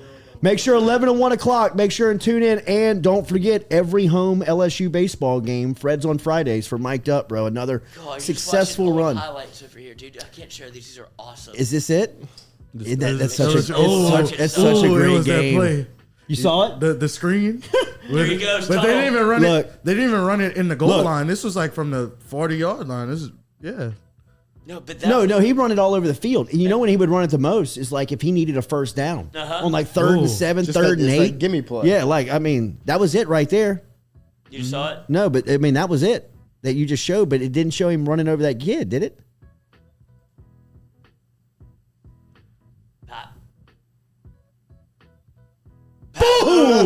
and then he like spun off of him. I mean, dude, it's a mosquito. It's a mosquito. That's what Nick Saban has built at Alabama. That used to be LSU. We're like, Yes. we can't compete with These No, athletes it's are NFL everywhere. players. Everywhere. I mean, the guys on the sidelines, you would be like, it was almost like you couldn't wait for the starters to graduate because you wanted to see the young Next guys man play so up. much. Yeah. I mean, I remember when they got EJ Quali. What a pull. Google that guy. See, in football, it sucks when you go to tackle like a guy from another team and they fall forward every time. Or you Like, go to Yeah. hit somebody like clear out of bounds. Adrian and they stay Peterson. up. and they stay up. Yeah, Peterson, he would fall forward every time. Derrick Henry Derrick Henry. every time. Every time. Leonard. Leonard every time. I'd rather Positive tackle yards. Derrick Henry than Leonard. Leonard wants to hit you. I mean, either way, they're killing both of us. I'm If dead. Leonard's running downhill like he was against Ole Miss his sophomore, junior year, it's over. He's Derrick- looking for It's contact. over. Auburn. Derrick Henry. Derrick Henry's a little higher. Like He's a little I higher. feel like he would be an easier. But you still can't. I mean, think about trying to chop him when his leg kick is up here. You know what I mean? Like Intestines. Derrick Henry's You gotta- kick is up. I mean, even to chop He's him track running. and try to grab him, you're still going to get kicked in the mouth, kicked in the throat. Yeah. You know what I mean? probably Just step a on car you. crash. the Ole Miss DB when Leonard ran him over on the sideline. Quit. Still, to He me, was is a the five-star. worst. The He was a dude left 5-star. Ole Miss after that. He Like he did. was done. Absolutely, he was done. I'd like to know where he is. He's probably selling He went insurance to now. he went to Houston after that. He transferred to Houston and then I Changed just, his name? Yeah, I would have. Bro. Caught him. Caught a body. Yeah. He came in high. He came in like running And at him Leonard was high. looking right at him. And he was running at So his fast. his top speed. Because he caught that one. That one was a little catch out He the was downhill. backfield. And so he's Running downhill. and he's- downhill, dude. It's hard to argue against the toss dive when Leonard's in your backfield. Let the man go. See, I was Yeah, more but of fuck like, that toss yeah. dive. I Get him in. understand, I mean, but- Get him in space. Get him in his space. Throw him a The screen. thing they did. Remember can his. catch. Remember his freshman year. They hit him on the opening drive against. It might have been Ole Miss, where they hit him on a seam route. They Yeah. just like threw it right I down think the field that to was him. was that not Wisconsin when they threw No, the it was at LSU. Opening game was Wisconsin in Houston. Yeah. In Houston. Yeah, No, that it was in his. That Houston. was his first. It was His Houston. first They game played was T- they- Wisconsin and returning Houston. kicks. They played TCU in Dallas, and that was Odell and Jarvis and them. Yeah. The Wisconsin game for Leonard was in Houston. in Houston. Kenny Hilliard had the game-winning touchdown Yeah. that night. Shout out to the 337. No ceilings. Yeah, he would always hit you with the. I love that. It was a great We were in the celebration. same math class. Great and celebration. I was like, I don't think I'm gonna do what he's doing. Honestly, you probably could have helped Kenny a lot more than you think, because Kenny is not. I the tried to help brightest Chad guy. Jones do oceanography. I was like, bro, wrong test. Don't look at mine. Don't look at mine. And he's like, where are you getting the answers from? And I was like, I don't know. got any. He's like, he just moved on down the line. Look at Tony somebody Bucks. else's. Tiny box, get out of here. I was like, Chad, I wish I could help. I would tell you if I had the answers. And if, I want nothing more than to know. if it wasn't like It's all good. if, You're gonna play, bro. Yeah, if Chad, it you're wasn't good. for the sideline, Leonard probably would have scored that touchdown. Like Yeah. you probably would have scored on Against that Ole truck. Miss? Yes. Oh, he trucked him to go out of bounds. Like, he just ran out of room. Was it that night that he set the school record? Yeah. Yeah. Was it? That was that night. Oh my goodness. Bro, that he night, was- I was in there. That night was crazy. He was it running. like- he was running wild. They knew it. He was running wild that night, man. Imagine being on that defense, be like, well, the first long night. This is over. The first drive done. of the game, they tried to run him like out of the shotgun, and he just didn't look comfortable. Like they were trying to run him sideline to sideline instead of running. Well, that was the knock on him. He's like, Yeah. you can't run out of shotgun. Yeah, you can. Yeah, he You can run out of anything. Yeah, Yeah, right. give him the ball. Give him some space. Seriously, man. Fucking less. All right, get us out of here. We're good. We're good. We're good. Like and share. Like and share. We'll talk to you tomorrow, 7 a.m. Make sure and tune in to Mic'd Up.